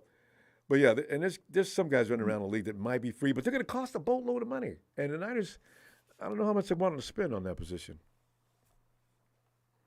Yeah, we don't really have that much money to spend unless some of the guys actually want to restructure their contracts to give us some more The Kansas 49ers, plays. the 49ers are definitely going to have guys restructuring. They do it every year. We'll see what they do. Tom, we got to go. I But know. I tell you what I'm going to do. I'm going to look for you Friday. We'll be back to examine things further. All right? Good to hear from you. All right. All right. Can I get a Niner shout out before I go? I mean, I can love to give some Niner shout outs. You know this. Niners!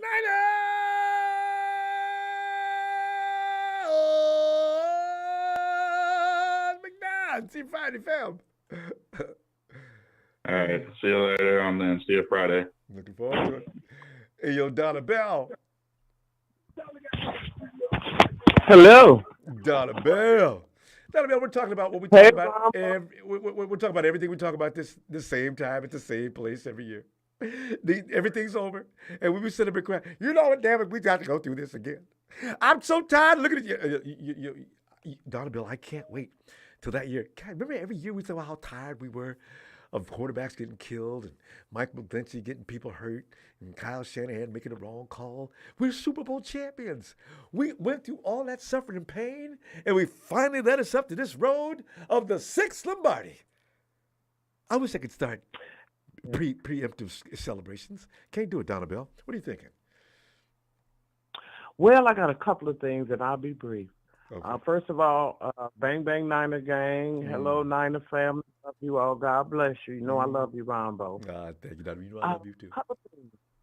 I think in free agency, I know that there are some free agents that wouldn't be super expensive on the Super Bowl teams.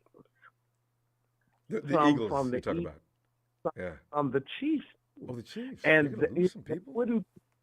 One or two that maybe would, but I know the O-line, we have got to shore that up. With regard to the quarterbacks, I don't know. And for obvious reasons, I think we could maybe go 1 year and see what Trey does. If he's fully healed and ready. I know I saw him on, I guess they call it Radio Row on Rich Eisen. Rich Eisen, yeah. They were like super over watching his gait and how he walked and his ankle. You know, they got to do that. I bet he goes to it all the time. What y'all looking at? And one guy, he did a video of it. And he's like, what? That's creepy. But anyway, so, you know, I say we see what he does. Now, to me, Purdy is good. But my thing is Purdy's young. He's green. As my grandfather used to say, green is goose doo-doo. I think that's true. And, you know, just learn a little more. I'm not saying he's bad. I'm not saying he sucks. I think he's good, and he will be. We actually do have some quality quarterbacks. That's my opinion. Personally, I would not get rid of Jimmy G. I wouldn't, because he can, in a pinch, and we was in the L of a pinch, and I said L, not the H word. We was in the L of a in that NFC championship. And we sure could have used Brother Jimmy. And so, you know, I don't think we should just, you know, well, but I guess he's gone now, I'm assuming. Yeah. And Derek Carr, I'd say no. It's a big fat no. Hey, how come, though? No, because I'm not, Derek Carr, I like him, but I'm not sure if I want him as my quarterback, because he's another one of those guys that's snake-bitten for success. You know, it may never find him. Yes. And I think I heard somebody say Sam Darnold. I've heard of him. I'm not quite certain if he's good or not. I've never personally watched him play. So I don't really know. Sam does not. When you look at him, you're not going, wow. I mean, he's okay. Yeah. So I just, you know, that wouldn't be a choice for me. I think we're okay at quarterback. We got to do something with O-line. Now, if they're going to restructure a contract, I say let's restructure McGlinchey right on up off my line. Oh, and let him go back. You said you're going to get him to take less money and stay with us. I said, you know, Donna, you're the first person that's given Mike some love, and you want to keep him. Mike, we're going to keep him. But listen, we're thinking around the $6 to $8 million area for 1 year, Mike. Mike, before you get mad, and next year let's revisit it. Show us something special this year. And we're willing to go up. Otherwise, you go ahead and take a look around. Do the Bill Belichick on him. Go out and test the market and come back here and we'll tell you what we got. I'm sorry. Every time, I know it's two critical times our quarterbacks got eaten alive. McGlinchey was surely in the mix. I know that much. I know. He wasn't in needs this one to go. And I with try Purdy, to get some of them free agents from the two Super Bowl teams, because there's a couple available free agents that have not yet been picked up. The Eagles got a couple of guys too. They can't afford all those guys that are pretty good. That big guy that from the New Zealand rugby leagues. Well, that's that's a big. I forget their name. There's one guy that's like 6 foot tall. He like 350, but he's supposedly very athletic. We got that kind of guy, you know. He ain't 350, but yeah, I know. No, yeah, but I think we could use another one. Somebody that I was finding out that maybe would be good next to Eric Armstead. Eric Armstead, if possible, we need to keep him. I'm not saying we shouldn't, but however, somebody next to him. But that McGlinchey, somebody got to come in that area, and something got to be done with McGlinchey. I'm calling him McGlinchey like this is government like name. It's a glitch. You know, there's a glitch on the screen, right? But you know that's just my idea. But I know it's a couple of guys. Bless his heart, he did okay, kind of mid to late season. I'm talking about McGlinchey, but toward the end he fell off again. The Mika Fitzpatrick hip throw is what really was embarrassing. Oh my God! For every 49er fan. Yeah, well, watching. Trent Williams did one himself. I said, Mike, I couldn't say. I was sitting there, Mike, get up, Mike, because it's embarrassing. You know. Oh, Mika's like, what, you weigh 40, 50 pounds more than he does, and he throwed you like that. Oh. Yeah. Yes, and that's what I didn't understand. But I've seen Mike McGlinchey actually being punked before. I forget what TV was we played. And he got punked before. The person was shoving him all around, and he's standing there. I'm like, you can't even defend yourself. Footwork. Please stop. It's footwork. I don't know who's teaching Mike. He doesn't know how to shift his weight. He doesn't know how to get his feet in position. He's got slow feet. You know, his position, you got to have fast feet. You got to get in position to make moves. You got to be able to stabilize and balance. It's all important as an offensive lineman. I look at Mike, you know, he's got a lot of work to do. He needs to take ballet classes or something. Mike is just totally uncoordinated sometimes, and that's what makes smaller guys take advantage of him with their speed. And he's trying to shift. I said, oh, Mike, why did you guys draft him? Was he not good in college, or I don't know? Well, he was at left tackle, and then maybe that was his. I don't know. Maybe Mike's better to the left side, but you know, after 4 years, he should be able to make that adjustment. I would agree. But for the money he's getting, he's a contract restructuring candidate if I ever seen one. And if he don't accept it, I'd have to first make sure I shore up my O-line, but he'd have to go. But then again, if we didn't keep him, because he's making a decent bit of millions, that if I understand correctly. Hell yeah. And he's not earning that money. Deb, you know what you do. He's not. He's not. And here's what you do. If you do the Bill Belichick, listen, Mike, we're not probably going to offer you the best deal you can get on. We can go out and test the market and see what you find. If not, you know our phone number. Get on back here. Let's talk. That's what I would do. I wouldn't keep him on the practice squad. I wouldn't. I don't know if he takes plays off. I don't know. We're a good Christian woman like you. We love the Lord. You know he don't like that. You can't wish bad things on Mike McGlinchey. No, I ain't wish that bad on him, but bless his soul, you ain't cutting a mustard. I could get up in there. I'm a solid 250-something, and they going to have to catch me. They're going to have to catch me, baby, because you ain't getting to my quarterback. It's going to be a straight-up brawl. I'm going to just pull my Chicago out, and, you know, I have to sit my Holy Ghost to the side. But that is just...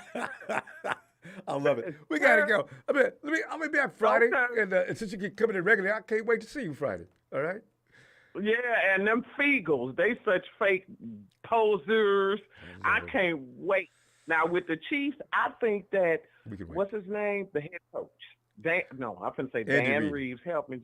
Andy Reid. Andy Reid. I know it's a Reid in there somewhere. Yeah. Andy Reid, to me, he's 1.0, and Kyle Shanahan is 2.0. Now, what I mean by that is, because to me, the game that they played with, who was it? Not Philadelphia. The game that they played, he actually, in the Super Bowl, he played out of the Shanahan book to me.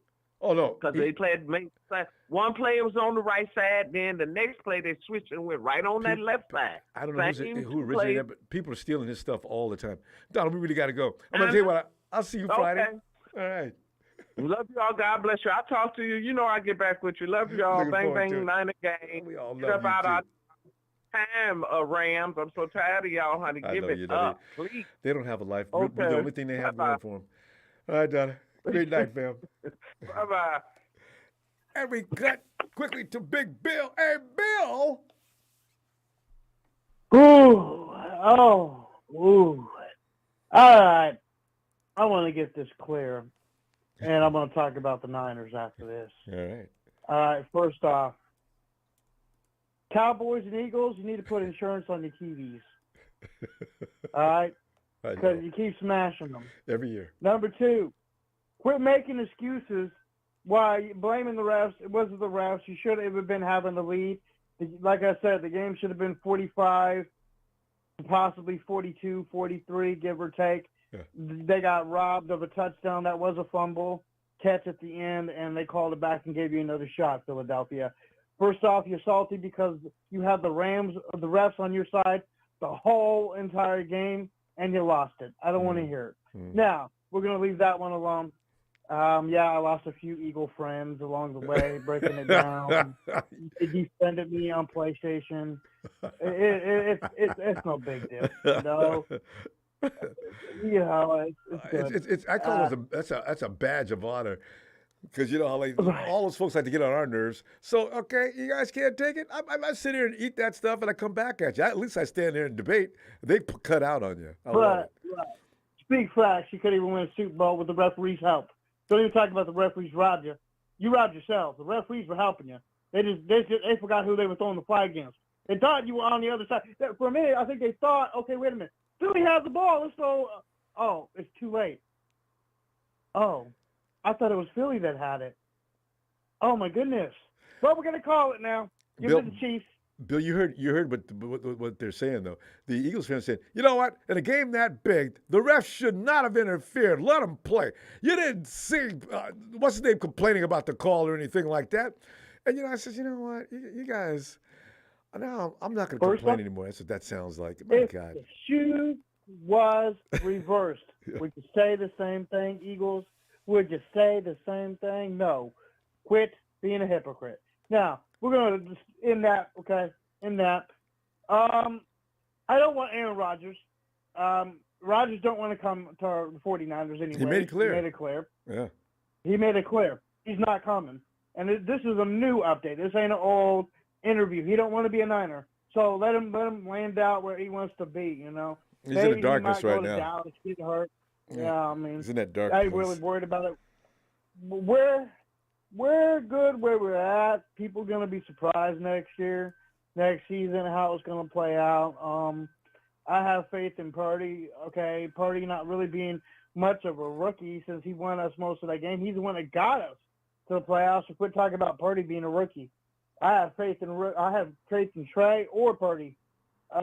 So we just got to get some O-linemen and some good wide receivers and some good defensive players, and we're good cornerbacks actually as well.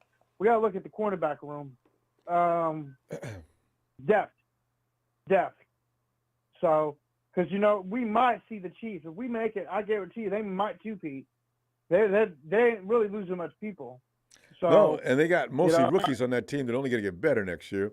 The Chiefs got a lightweight dynasty going, actually, when you think about it. Right. We need to prepare to dethrone them as they did us. We owe them one. I'm glad that they're on top of the mountain. I want them on top of the mountain in the Super Bowl next season. It makes it more sweet to knock them down. That's true. Bittersweet on top of the mountain and just knock you off. All right, and you can go, hey, ho, do whatever you do with your hands. You know, I don't care. You know, I would love it to be in the Queen, but guess what? It's in Las Vegas. It has to be right.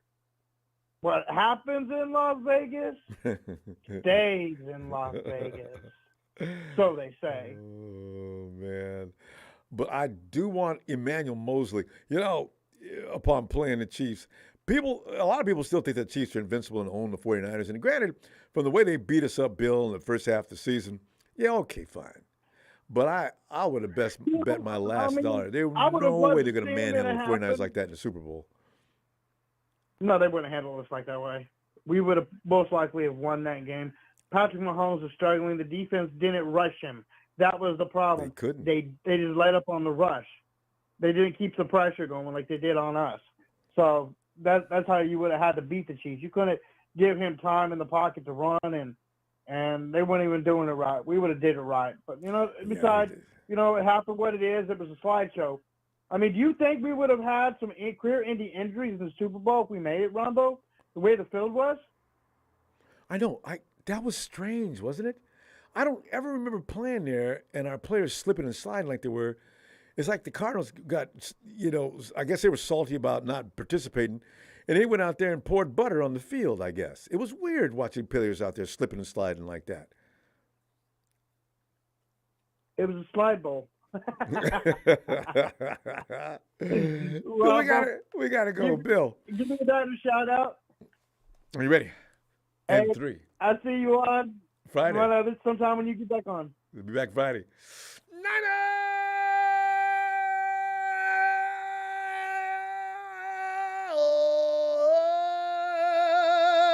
Bill. Good night, Bill.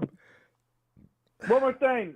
Cowboys and Eagles, go get an insurance plan on your TVs, man. Come on now. They like to destroy TVs, don't they? Peace. Peace. You brought up that slippery field condition. I was like, wait a minute. That's an indoor facility. Is it wet? Cliff Kingsbury hired a crew, and they went out there and they poured olive oil all over the field. Hey, yo, Ellis.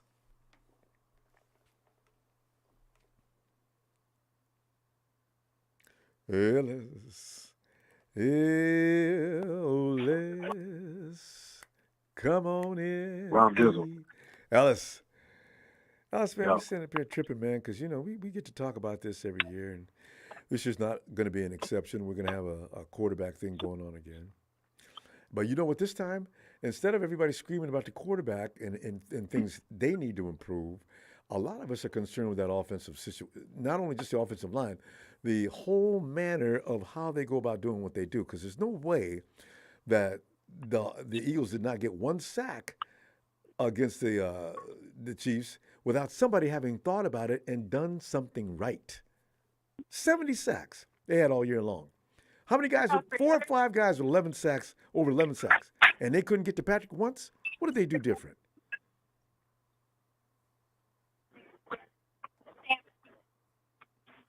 Yeah. Yeah, you guys having dinner, huh? Sounds like. Yeah, I'm up here with my lady. We're me and my lovely lady. We're here at this Olive Garden. You had to make up. You had to make up that meal from last time. Y'all taking care of that today. All right, good. Valentine's Day, perfect. Yeah, I ain't playing.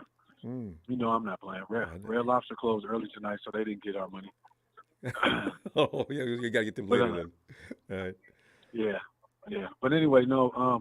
I think just the Chiefs must have been just a little bit more. I mean, look, let's not get it twisted. The Eagles had a pretty good rush. They had some good guys, name-wise. They had some depth. They had a lot of production on the defensive line this year, but they still weren't better than us overall as a defense. And the Chiefs just prepared for them. They prepared for them. They had a little bit better of a line. They had that rookie center who came from. I can't remember his name, but that was somebody that we should have drafted. That was a rookie center. They got Orlando Brown, and then yeah, that's what I wanted because I said Orlando's free this year. Pick him up. Right, and so they just were better prepared for them. Right. They don't really have the weak links that we had. I'd say weak link when it comes to Mike McGlinchey because he's 6'8". I didn't even realize it. When Mike's you're that huge. tall, Yeah. it's kind of hard to have control of your lower body and have the proper balance because you're so up high. You know what I mean? So you're gonna get beat. It's easy to beat you. Like somebody Kevin Gibbons size or maybe a little bit taller, but in between that would beat Mike McGlinchey all day long. How tall is Trent Williams though? Trent's got to be at least 6'6". Yeah, but Trent moves a lot better. He moves a lot better. I'll just say that. A lot. I mean, I'm that's talking. why You can't Trent. even measure it a lot. Yeah, agreed. Yeah, his athleticism is, is unparalleled, and in comparison to Mike McGlinchey, it's come on. But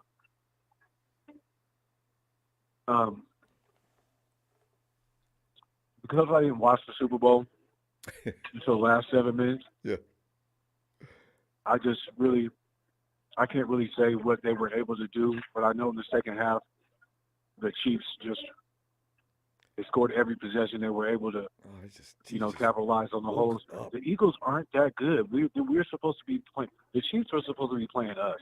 Mm-hmm. They would have had. I mean, it was a close game.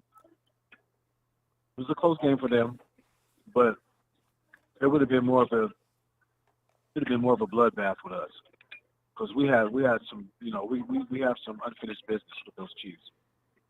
So it would have been a lot more exciting. But, the Patrick Mahomes versus Jalen Hurts, the first two black quarterbacks are starting the Super Bowl together. And, they were going for a certain narrative this year. It seems to be one every year that excludes us. It really does, huh? And included the Chiefs. And now they've got the face they wanted 2 years ago. Patrick Mahomes is now the face of the NFL. He is the legendary quarterback for this generation that they've been trying to establish, So they got it now. Right.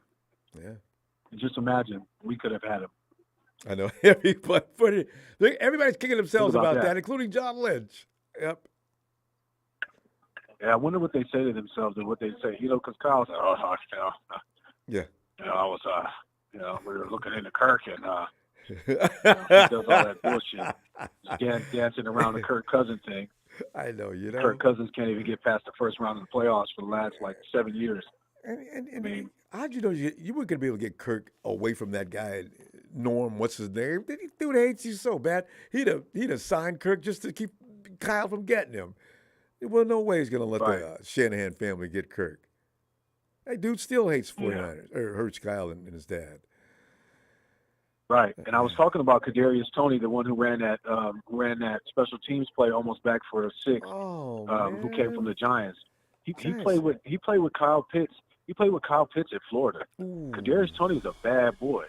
He's a bad boy, but that he was with the Giants and they weren't really dealing with him. But I think he changed. He had some kind of character issues, I think, and he switched it up doesn't when want he to got play with the behind Chiefs, Saquon. That's a problem, I guess, because he knows he should be playing.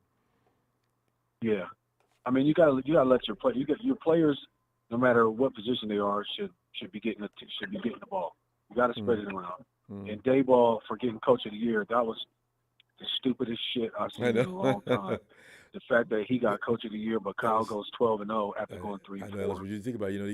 The Giants was toilet water. Now they came from where they were. Ronbo, how many games did they win? I don't know. How many games did they win, Ronbo? But just that they won anything. Was it 9 or 10? I know, right? I mean, come on. What are we talking about here? I can't. Did they get double digits? What are we talking about? Oh, God. They got 10 wins. Okay. Yeah. Wow. But that's a small miracle for the Giants. And the Jets and Giants, New York wants that, Please make the East Coast relevant with New York. Or win some games and you'll be relevant. God. But Coach of the comeback Coach of the Year, or what is it? What did he get Coach of the Year?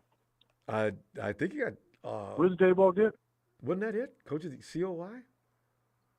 Man, come on. I don't give two shits. He didn't deserve that. Kyle should have got it. So hopefully that pisses Kyle off and he comes back with a vengeance next year, man, and we can just take it to him. 3 quarterbacks. I mean, come on. Man, we got to go. I mean, you enjoy that dinner. Especially with that, Ronbo. Not just the 12 straight games, but yes, the 3 quarterbacks and doing what he did and, being able to maintain consistency throughout the school year, the season. That ought to be worth something. You can't do that every day. That doesn't happen every day. Probably not going to happen. You'd be lucky. Andy Reid would be damn lucky if he could do that. Anyway. All right, fam. Shout out to squad. And know what it is. Enjoy your lady and tell her we said hi. And most definitely.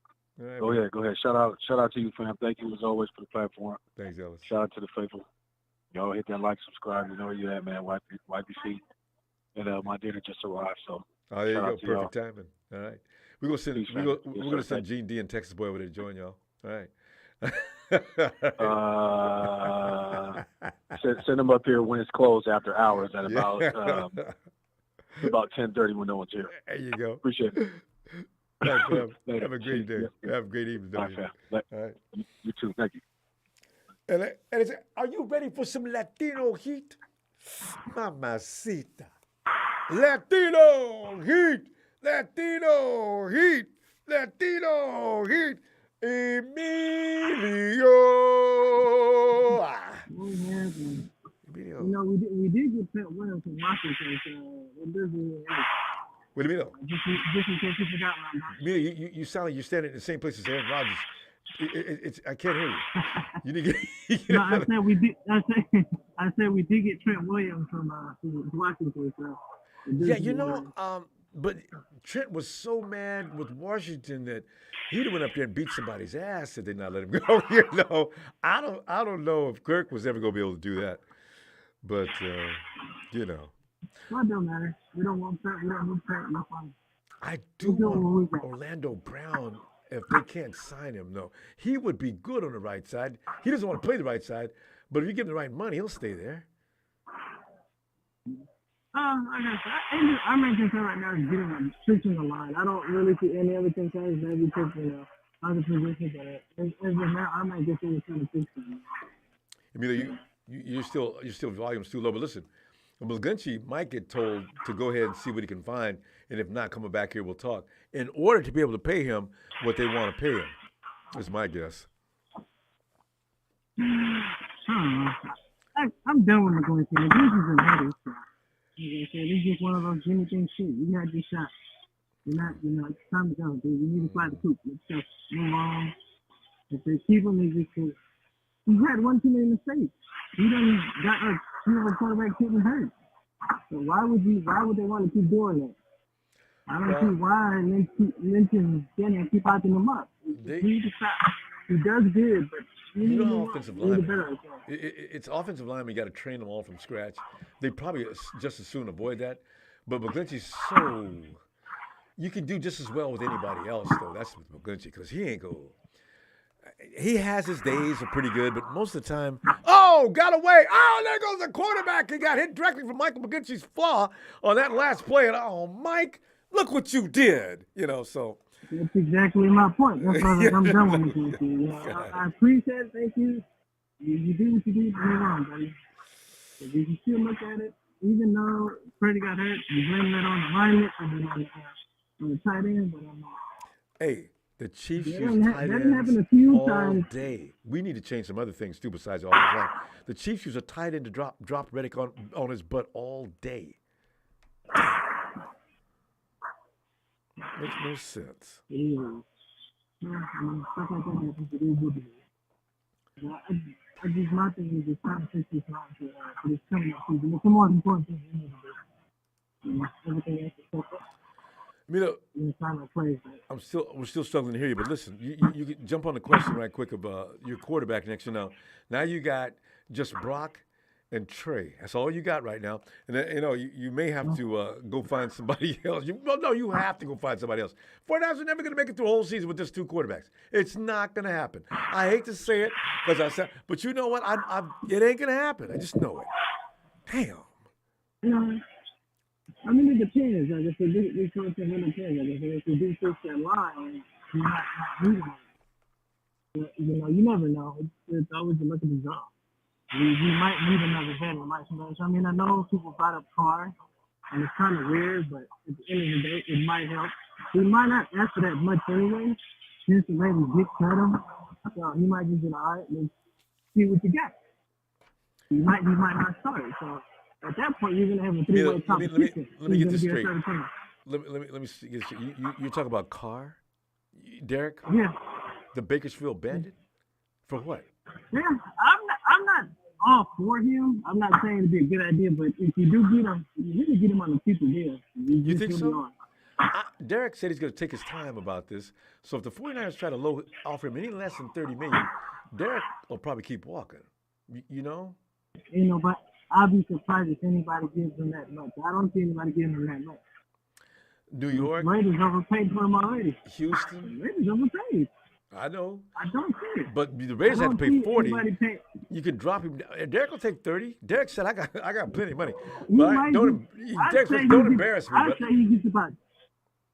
he gets about 20. I don't see anybody giving him over 30. I don't see it. I'd be very, very shocked somebody pays that man that much money. Well, I'd be very shocked. You could be right. We're going to find out. I don't know how soon, but yeah. It's like saying Jimmy's worth 30. Jimmy ain't worth 30 either. So. No, Jimmy will get a $15 million offer and incentives. Jimmy's got to prove he can stay on the.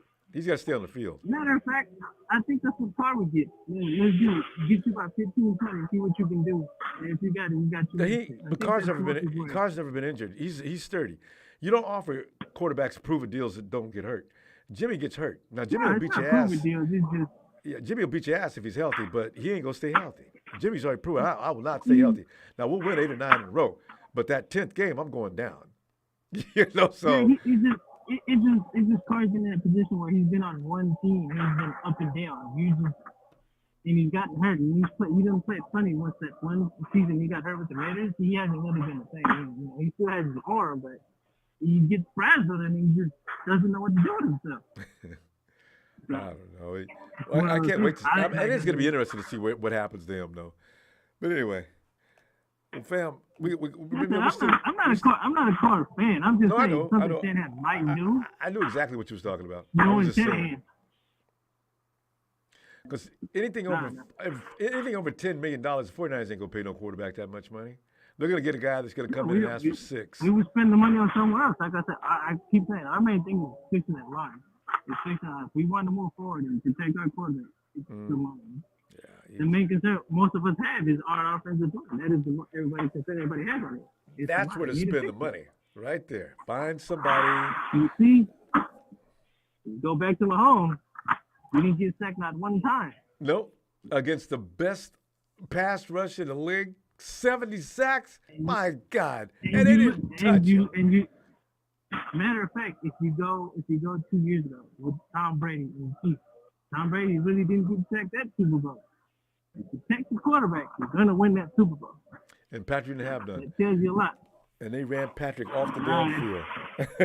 Exactly. They kept hitting his ass so bad. You think about it. It was terrible. The line. But all righty, we have a good night.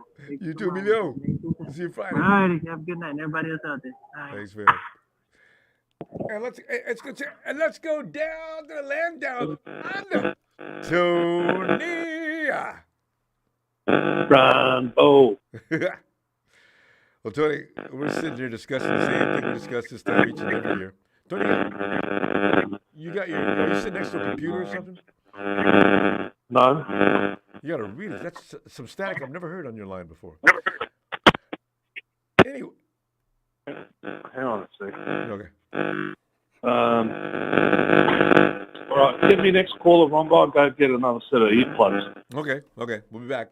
All right. All right. Okay. And let's go check out on. Tony will be back here. Hey, B-Helm.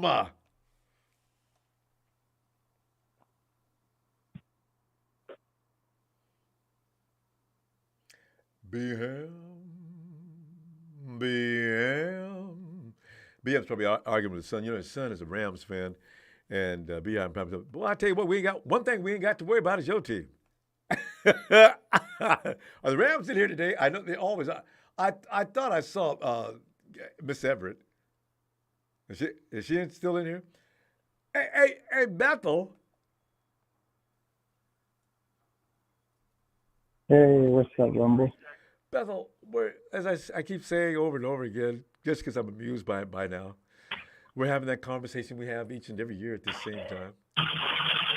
We're talking about who's going to be the quarterback. Are we going to get Tom Brady?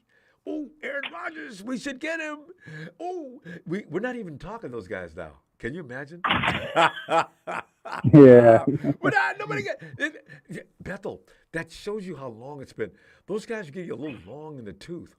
And Aaron Rodgers, basically, honestly, I think Aaron Rodgers has lost his mind. And Tom Brady, I don't know. He may come back in a couple of weeks. So 49ers have to make a decision between now and then anyway. Because I got a feeling Tom's going to go back and say, come on, guys. I was just kidding. I'm talking to the 49er organization. I'm also talking to the Jets and some other organizations. So I'll be back in your lives in 2023. Tom, I knew you were lying. But Aaron Rodgers is walking off to this dark place. When he does these antics at the end of the season, I say, look, you know what? I don't know why 49ers want that. But so we got the quarterback situation. We got Trey versus Brock. You know the situation with Brock. Trey's going to be cleared in a week or two. And then we need a veteran quarterback. But Bethel, my crying is toward the offensive line adjustments and the offensive system of protecting the quarterback. That's my whole problem. I could care less between the two quarterbacks which starts, because if we don't get that offensive situation straightened out, they're both going to be killed again anyway. And I'm sick of that every year. Fucker. Okay, that's not Bethel. What is that? Bethel, is that your phone? What happened? Bethel? Can you hear me good? Oh, now I can hear you, yeah. Okay. Probably because I'm playing Call of Duty. Oh, yeah. And my earpiece. There's a lot of bad language between people online playing that game. yeah, there is. Bethel, mute that hostile personality a little bit. All right, Bethel, give us some of your take on this. We just need to protect our quarterback, and that's it. We need to, do what we need to do, and get what we need to do to protect. That's how basically you win Super Bowls, if you can protect your quarterback. Everybody knows you're playing and Call have of a Duty good, decent quarterback. Because if you see Kansas City has a good backup quarterback. You never see him, though. Who is he? Yeah, because the quarterback they have doesn't get injured. And when he does, I don't know if you remember one of the games that Patrick Mahomes got hurt in, their backup drove him straight for a touchdown. Oh, he went right in and scored. Yeah, I remember that. That was this year. Yeah. So, it's all about the system. A lot of people think it's all about the quarterback and only the quarterback. It's not, and hasn't been for a long time. You got to have a system, a structure of offense for everybody to actually learn and know and what to do. So you're not Patrick Mahomes. You're not quite that good if you're his backup. But as long as you go in there and follow the letter, you should survive. You should be okay. Look at Minshew with the Cowboys. Yeah, and Minshew, it's funny. Is that Minshew? No, it's funny about the Eagles Minshew fans. Eagles. Go ahead. What do you say about the Eagle fans? It's funny because everything that we were, arguing about, the referees and stuff like that, they're doing the same thing. Shut up, Eagles! No. Yeah, because I remember they said it. Do not make excuses and take the L. Okay, Eagles fans, do not make excuses and take the L. That's right. So you should take your own advice. That's right. And your quarterback did not get his arm snapped like a twig, and you had him for 4 quarters. See? Now. Yeah. I like that. It's kind of funny that, that happens.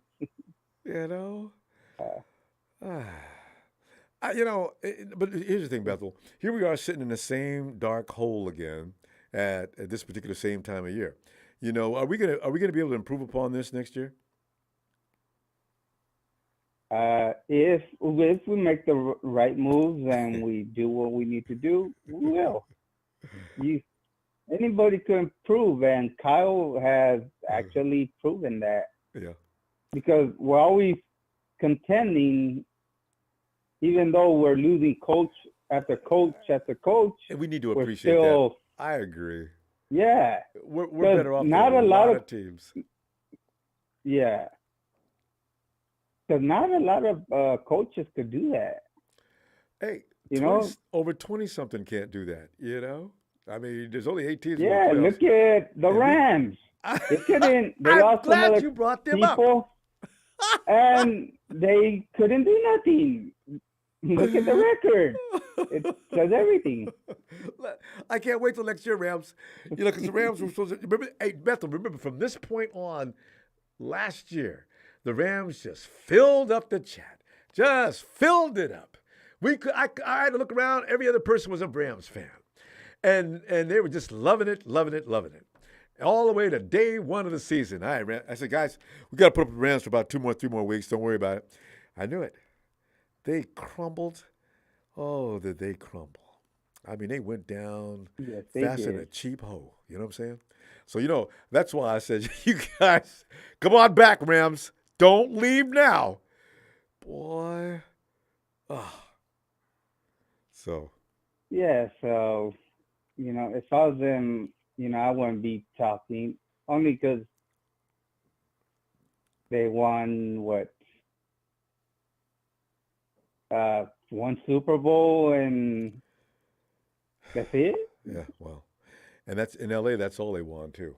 They were in LA a lot longer than they were in St. Louis. Rudy's still telling everybody about their 2 trophies, but I say that trophy belongs to St. Louis.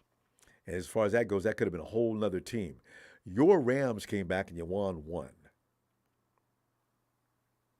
That's it.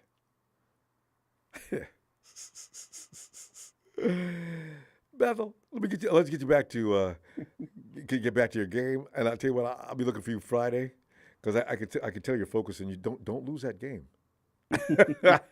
Call to duty, Bethel. Yeah. All right. I'll see you Friday. All right, Ronbo. Night, man. Have a great night and punch the like. Thanks, Bethel. Like you haters hate us. I like what they do, because I want them to hang around the whole time. This way, when we get them, we can say, look, haters, don't leave. Night, Bethel. Oh, Tony. Let's see if Tony's got a better connection now. Ronbo. Hey, Tony, this one's clear. All right. Come on, man, Tony. As I said, we're having an annual conversation, as we always do at this time of year for the last few years. And, again, we got turned away, and we're wondering what adjustments we need to make. You've got another quarterback controversy going. That's nothing new to us. 2 youngsters this year that don't require much money. And you need another third quarterback. There's been some names thrown around already. Some of them hilarious, some of them maybe. And I've always, and my whole thing is later for the quarterbacks, guys, please get me somebody to play offensive line and keep some of these guys safe and healthy for an entire football season. That's what I want. Oh, by the way, Tony, the guy you were telling me about, I didn't know he was from New Zealand or any place in that area. From Sydney. The one who plays for the Eagles. Yeah, I understand he's got to be re-signed. Yeah, he's from Sydney. Oh, he is from Sydney. See, Yeah. That guy, what is he, 6'9"? Looks like he's as wide as he is tall. The guy's an absolute freak. I'd like. Yeah, if you watch his rugby league, film, there's like 3 or 4 guys hanging off him. He just carries them over the line. That's a big man. I bet the NFL was watching him the whole time. Yeah, we could do something with this. Yeah, but they don't use them correctly, Ronbo. You know what I mean? Like Jared Hayne. Jared Hayne is a fullback, which means you're the last line of defence. Oh. If you would have put Jared Hayne as a safety, no one would have got past him. I'm telling you now, just tell him, guard this area and make sure nothing gets past you. He would have just killed them. You know, and Hayne, every now and then he was on special teams toward the end, and you'd see some guy barreling down the field. You remember that? All of a sudden, just like with Mitch Wisnowski, you would see that runner suddenly stop, and no dragging or pulling, just suddenly dropped. I said, "Who's that?" Well, they put him. That's Jared. I don't know if you remember. Yeah, I don't know if you remember, but they put him as R1 one day. Yeah. And as soon as the guy caught the ball, he was the first one down there and he tackled him. Yeah. They had the speed. He's got the size, but you put him in the position that he plays for rugby league in the NFL, make him a gunner. and you can't go wrong. Make him a gunner. He was outstanding. But anyway,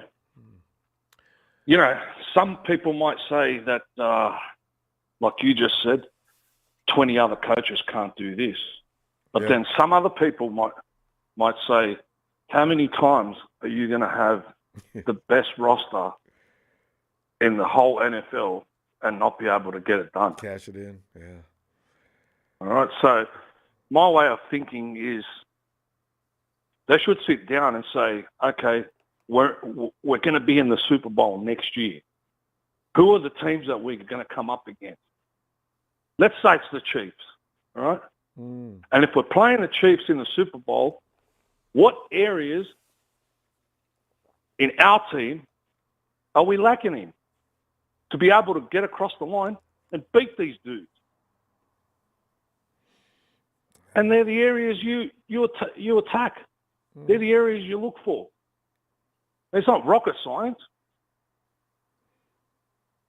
McGlinchey, but, going on podcasts and doing this and that, trying to save your life and trying to save your job is a telltale of you're not doing your job correctly. You just want to stay there because you want to get paid. And also, as he puts it, I love it here. And Mike, Jesus, Mike, you've got to you need to improve before now. So it's too late. I mean, in this Super Bowl alone, these guys 70 sacks, blah blah blah. It was a proven fact. It inspired. Yeah, it was a proven fact that protecting your quarterback matters. He's the guy that delivers the ball to your playmakers. I mean, clearly. And we found out firsthand that you can't pull a quarterback out of your ass after two of them go down and win the game. I mean, really. God. And, and that's was us always blaming the quarterback and get rid of him. Well, what? If I'm a quarterback and I get drafted, Ronbo, San Francisco 49ers, what? No, wait, can I? Guys, no. Because I know I'm going to get killed. Because I don't know what they do over there, but quarterbacks just go down like flies. Oh. We've had good quarterbacks. The media, not like us or yourself, but the normal media, propaganda media, pump up Kyle as if he's a god. But he's a genius. He's this. He's that.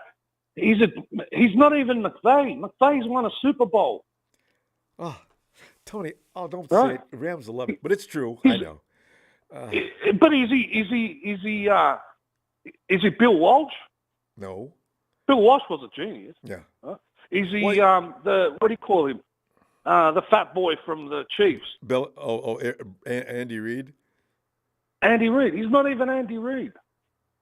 And I'm sure if you asked Andy Reid, you know what I mean, he'd say, are you equivalent to Bill Walsh? He'd say no. And I'm sure that Belichick would say the same thing. No, Bill gets high regard. Whereas Shanahan would say, well, I'm working on it. Tony, I take it you do not like Kyle Shanahan. You know what, though? Kyle, in his own right, he is brilliant. It's incorrect. But Tony, there's a lot of idiots running clubs in the NFL. So I can't put Shanahan down there with those guys. No, I'm not putting him there with those guys. Yeah. I'm just saying, if he would just drop his ego and look and say, right, the only thing we need to do is protect the quarterback this year, and we're going to get it done and get us over the hump. Yeah. All right? Because you could stand there, Ronbo, and he would tip the cornflakes bowl over like a 3-year-old kid if you asked him this question. All right? And he said, how many quarterbacks have been injured under your watch, Kyle? And he'll just walk out of the room. He won't answer it. No, he'd say, well, what I'd like to say is this, there were football injuries. Kyle, no. But Tony, you make great points on your argument against Kyle. If we're in the courtroom and I was in a jury, there's no way I could vote not guilty. You got him. Every time you come in, you come up with solid facts. But Tony, we got to go, though. We got to come back Friday looking for you, and hopefully you got some time for us. Oh, and just one quick thing, Rombo. Go ahead. Rihanna's unborn child has been to more Super Bowls than the Cowboys have been in 25 years.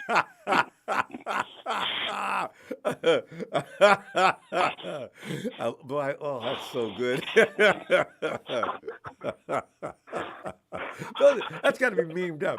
Woo! Tony, I'll see you Friday. Bring me more of those. Shout out to everybody. I got to repeat that one. Right. Shout out to everyone, Ronbo, and see you in the next chapter. Looking forward to it, Tony. Have a great day. God, that's cold. Cheers, brother. Cheers. I love it. Well, there you go. There you go, Dallas. Well, you guys, boy. And what was that? Where's he? Oh, he left. Good.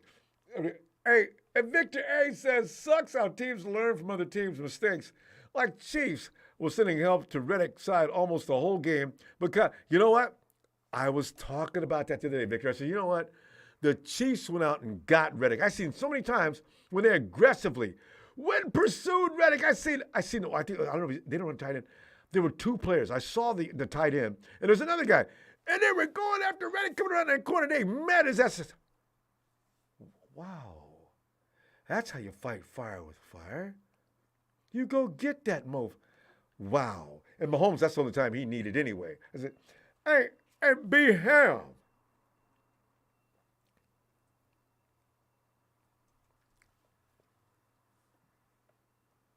See, that's why I said 49ers got to change their style and approach about protecting the quarterback. Don't have them sitting back there waiting for the offensive line to protect that guy. Send some people out there that you know headhunt that pursuer. Don't stand there and wait for him. No, go find his ass. Hey, Merrick. Hey, Ronbo. Merrick, here we are. Sitting here brokenhearted. You caught me sleeping last time. Glad we kept you awake this time, Merrick.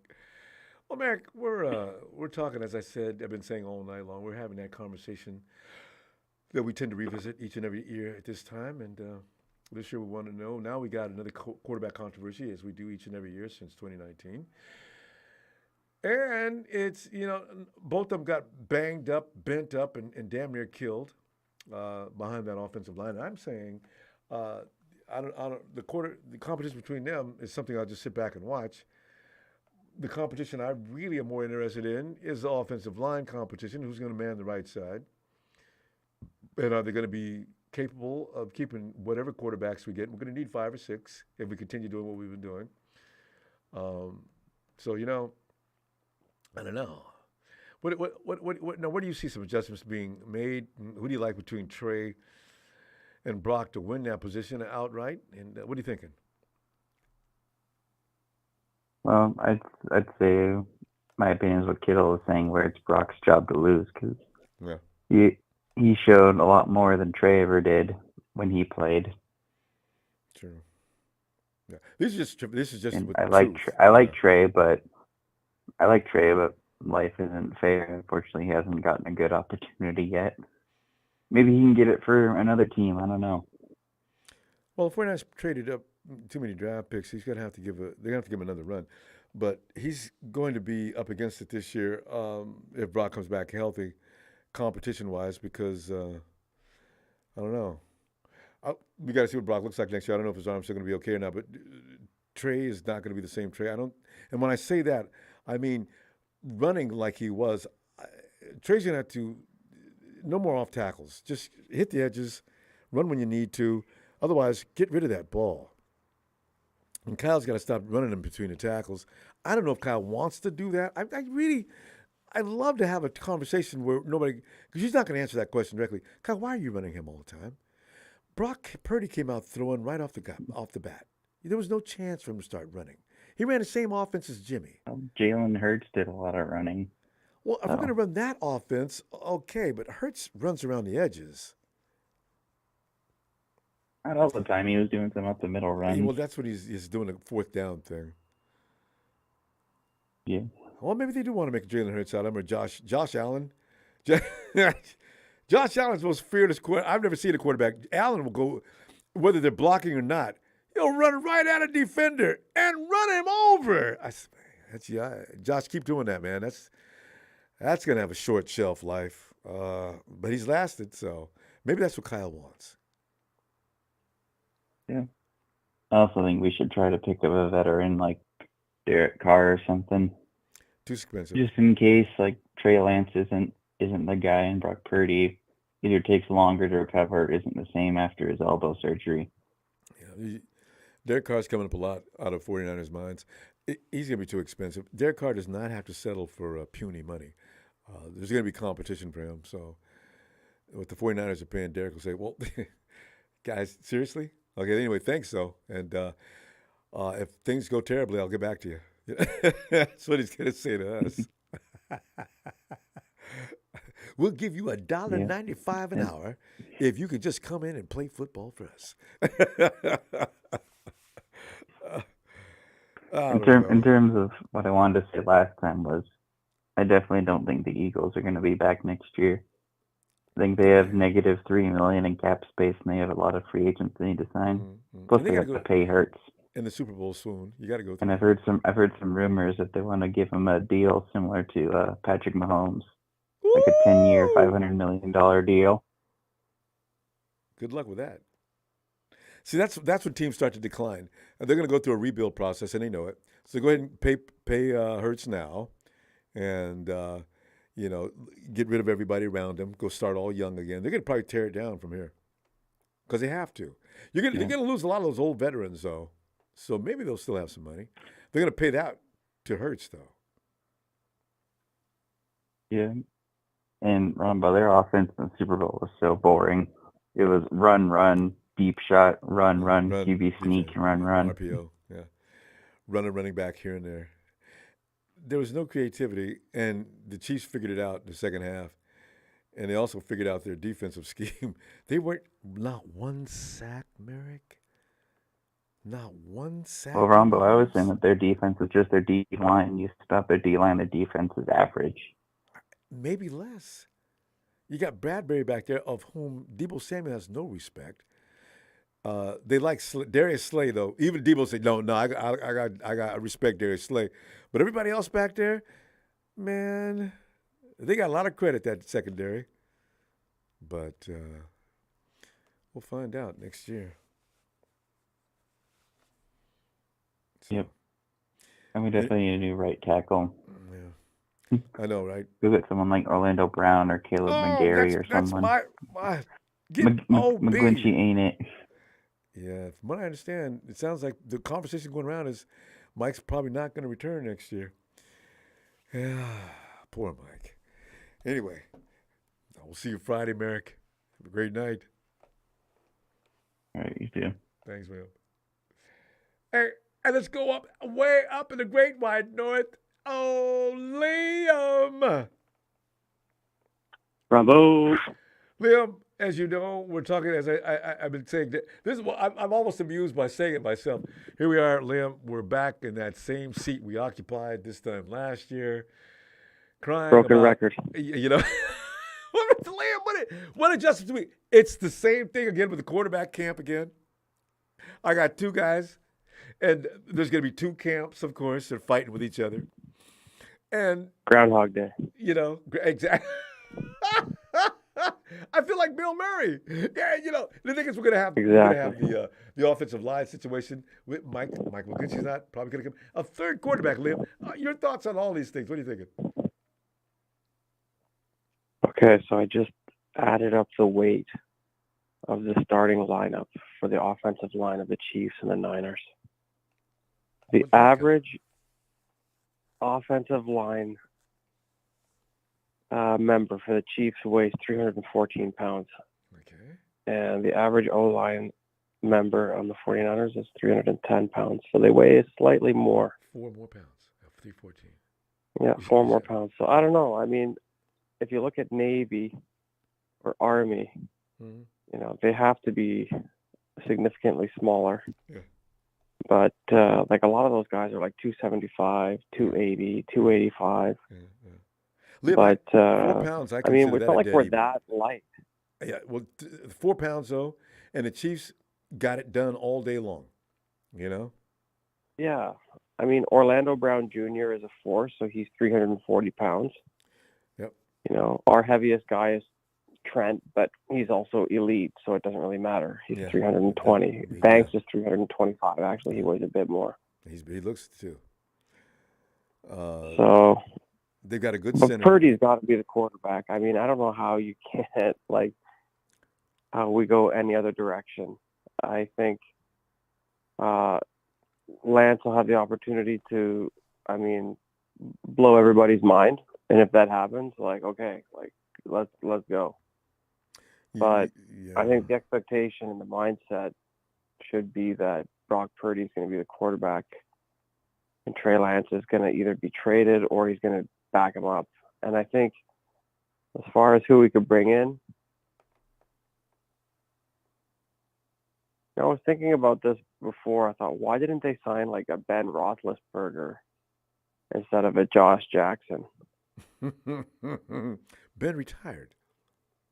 Yeah, but I mean, so did Tom Brady, you know?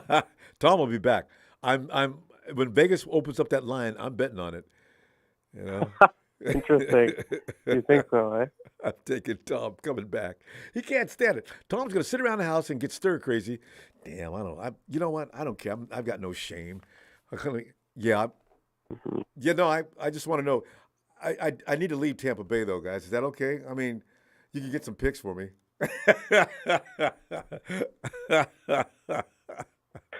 I tell you, Liam, I want to be the first to say it just so a few weeks from now, Ronbo, man, you thought you were kidding. I'm not kidding. Brady's not done. But go ahead. No, he'll be back. Okay. All right. Well, I don't know. I just don't see how it's going to be any other way. I mean, look at what Purdy did. It was just crazy. And the word is moxie, you know? Yeah, he's sharp. Undaunted. And he's just learning. If he's at stage 1, well, what's he going to look like at stage 2 or 3? That's why. Yeah, come on. So, but you know, you did sort of speak to a thing. You know, it's been one of the toughest things about being a 49er fan the last few years is just sort of the division around the quarterback, and it kind of creates these camps, and it's a bit of a drag. It's a bit of a bummer, you know? Yeah. But during that run, it was magical. It was like, okay, Purdy's the guy. Yeah.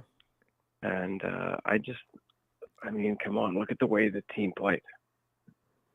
So yeah, that's another thing. We got to go that way, baby. That's the way it's got to be. Yeah, that means it's going to be an uphill climb for Trey to get George Kittle and those guys to not like Brock Purdy. That's the thing. So Brock's I mean, people go on about this stuff, but it's like people are social, you know. And it's who knows how things evolve, but guy rolls in, you start winning all the games. It's like you love that. Who doesn't love that? And the way he played, just the way he rolled, the way he vibed, man, on the practice squad. You know, it's not anybody's fault. And I think Trey recognizes that. And Trey's a competitive guy, so he wants to come in and prove himself. You know, and very respectful. He's like, I was selected by the San Francisco 49ers for a reason, third overall. Okay, for sure, we believe in that. Yeah. You know, he got the starting job. Too bad he got hurt, but. I mean, I figure at this point you got to figure that it's got to be Brock's job, and I think they should bring in a Roethlisberger type of guy, just somebody who can back up. I mean, I don't know. Do you think Aaron Rodgers would back up?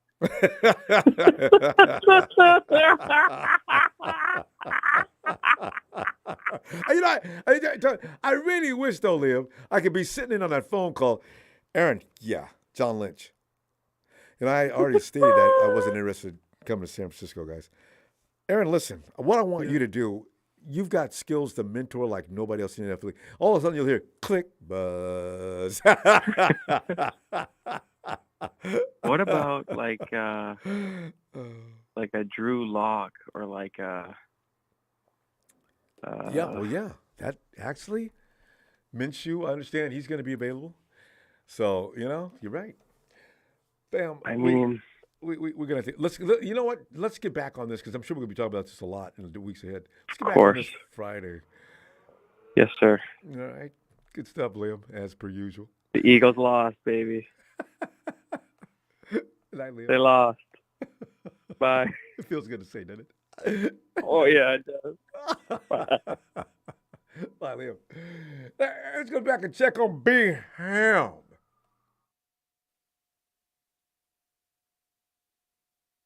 Tick tock, tick tock. Hey, all right, hey. Let's go to that man who's made a lot of friends and influenced a lot of people on our chat. Some of them are really upset with him. Texas Boy, Chrissy Everett, and all those other folks. I'm going to put your guy on. Rudy, this is for you. Hey, Tony. What's up, Ronbo? What's up? How you doing? Tony, I'm at peace now that it's over. And because I was going through turmoil mentally last week because I knew that we were supposed to be in that Super Bowl. And now it's all over, and what happened was probably supposed to be the way it was. And now we get to talk trash and build another team, get ready for the combine, and all that fun off-season stuff. Tony, what do you think, Tony? Give me some angles because you know we both read the news. What do you like the best going on right now? Well, you heard about Derek Carr, right? Derek Carr, because he had his contract, he had a no trade clause. Yep. He said, "I'm not going to any teams." You hear about that? So you might as well release me. The Raiders released him today. Yep, they didn't have any The choice. Raiders released him today, so they don't get nothing for him. Well, Derek said I didn't get nothing from y'all either, so we're even. Exactly. I commend Derek Carr for what he did because they did him wrong. Yes. They Don't did him stand wrong. there and So- let them trade you to. Well, hey, you know what? Where do you think he would have ended up, Tony? They would try to move him to Texas. The Jets. It was a deal with the Aints, and he didn't want to go there. He said, "I'm not playing with the Aints or nobody else. Y'all release me because I'm not agreeing to any trade. Like in my contract is a no trade clause." So they released him about 5:00 today. I'm hearing the Jets are going to try to sign him. Tony, if I'm him, because actually, New Orleans is not a bad place to play. The coach isn't that good though. But if I'm Derek, I go, yeah. No, listen, guys. It's Derek.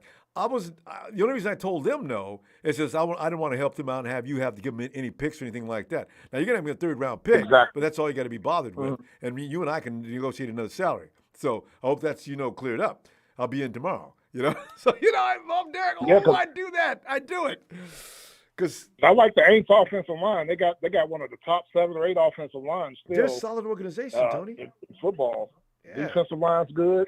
I don't like the secondary, though. I think the secondary is overrated. You don't like, what's his name, Lattimore. No. He's a bum. But what you think the Jets, does Derek want to go to New York? I don't know. That's a good question. I know New York wants him. Boy, I know New York wants him because it's either him or Rodgers. But anybody that tries to trade for Rodgers, Ronbo, they're going to have to give up a lot. He's not worth it. And Rodgers, he has issues. I don't like a quarterback that as soon as the season ends, oh, God, here comes a Pat McAfee and Aaron Rodgers show for the rest of the it just gets really ridiculous, That dude's a clown. Yeah. That dude's a clown. That Pat McAfee, I think he's a circus clown. He puts wood on that fire. And you got Aaron said, well, I'm just gonna lock myself up in a dark place and just see if I can hash this out. Oh, Aaron, you know what? Do you have to always go the diva route every year? Could you just quietly go make a decision? We don't all have to be involved in this. Now, I think the Raiders would try to give compensation against Rodgers. I believe they would. Reunite with Devontae Adams. I can see that. Tony, you're right. Because, and you know who else is lobbying for him over there already? His boy. Devontae. Yep. Or Devontae saying, man, please don't bring him over here. I left Green Bay to get away from Aaron. But I just want to see because the Raiders, man, if I was Jacobs, I would be pissed off. Okay, y'all didn't pick up my option. Now you telling me y'all gonna hold on to me and put the franchise tag on me? I don't want to play here. Ain't that something? I'd sit out. Well, you know what? You can't sit out. Somebody did that recently. Oh, Deshaun. No? Who did that and got away with that? You have to make at some point. You have to stand your ground because that's abuse. I asked you about this or that, and now you won't let me go. You're not picking up my fifth-year option. You embarrassed me in front of the whole NFL. I'm one of the premier running backs in this league, and you talk to me like that. I would have been pissed. Mm-hmm. Well, you know, the Raiders got a history there. You remember how they did Marcus Allen? What happened to him finally? What was the thing that they did to him? One of the greatest running backs of all time. Well, when they drafted Marcus Allen, they drafted him in the first round. They wanted him to be a receiver. He said, "No, I'm a running back." He came out of USC. Yeah. The Raiders had just moved to LA, so Marcus Allen was already a star in that city. Yes. Al Davis didn't like that, especially a rookie. He wins Rookie of the Year his first year. Yep. He wins Super Bowl MVP his second year. You remember that with those great runs. His second year. Man, Marcus, that dude. I'm to this day, I don't know. Other than Gale Sayers, Marcus Allen. Oh, he also what's the Pittsburgh Steelers premier running back? Franco Harris. No. After modern day, who went to the Jets finally. They Le'Veon Bell. Le'Veon. They had this way of not exerting any energy and going through a defensive line like a hot knife through butter. Never having to just and you couldn't get a good shot on them. Never. You can't see how they. Yeah. You know, Ronnie Lott said I was getting ready to hit Marcus, and right when I went to hit him, he turned left or turned right, and I got a partial shot on him. They were amazing. Yeah. That was all pro Ronnie Lott. So Ronnie Lott said, I was about to take you, and Alex quietly says, "I seen you." yeah, I remember that. Yeah, I said, "What is dude?" I seen you before you got up here. Damn, Allen was magic. Yeah, him and Al Davis got into it. His first year he wins Rookie of the Year. His second year he wins Super Bowl MVP. His fourth year he wins MVP, the year that the '85 Bears won. And then that next year he fumbled in the Monday night game. It cost them the game. They didn't make the playoffs for the first time. And then Davis started benching them. And then the next year he brings in Bo Jackson. 2 years later, he brings in Roger Craig. Remember that? Yeah, at the end of his career. Then he brings in Eric Dickerson, all to replace him and take his carries away. They've had some awesome. You know what? Al Davis could bring in some. Because you know what? Guys who couldn't make it with other teams, Davis would bring you in. If you had a falling out or something with the team. Yeah. Remember that Denver Broncos was he was a DT? Lal Alzado.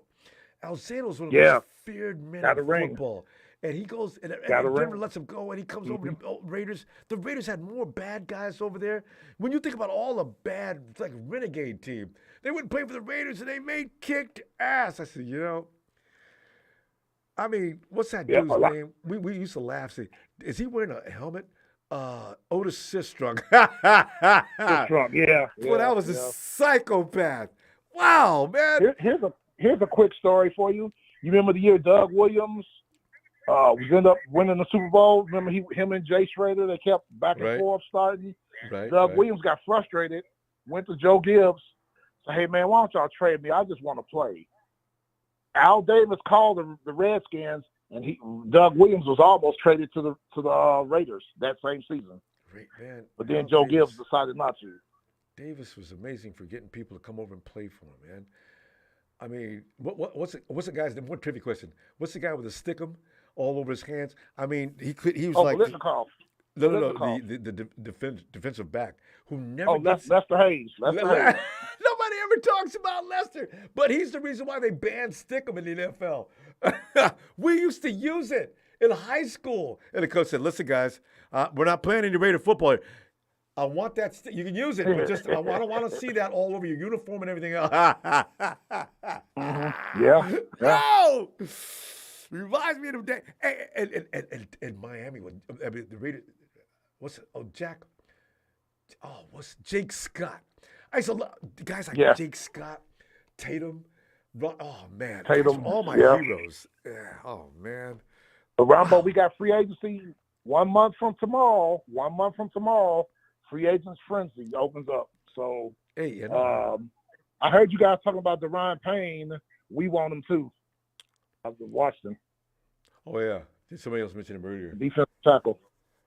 Tony, it's always fun talking to you. We you know, we got to go, though. I'll tell you what, I'll be back Friday looking for you.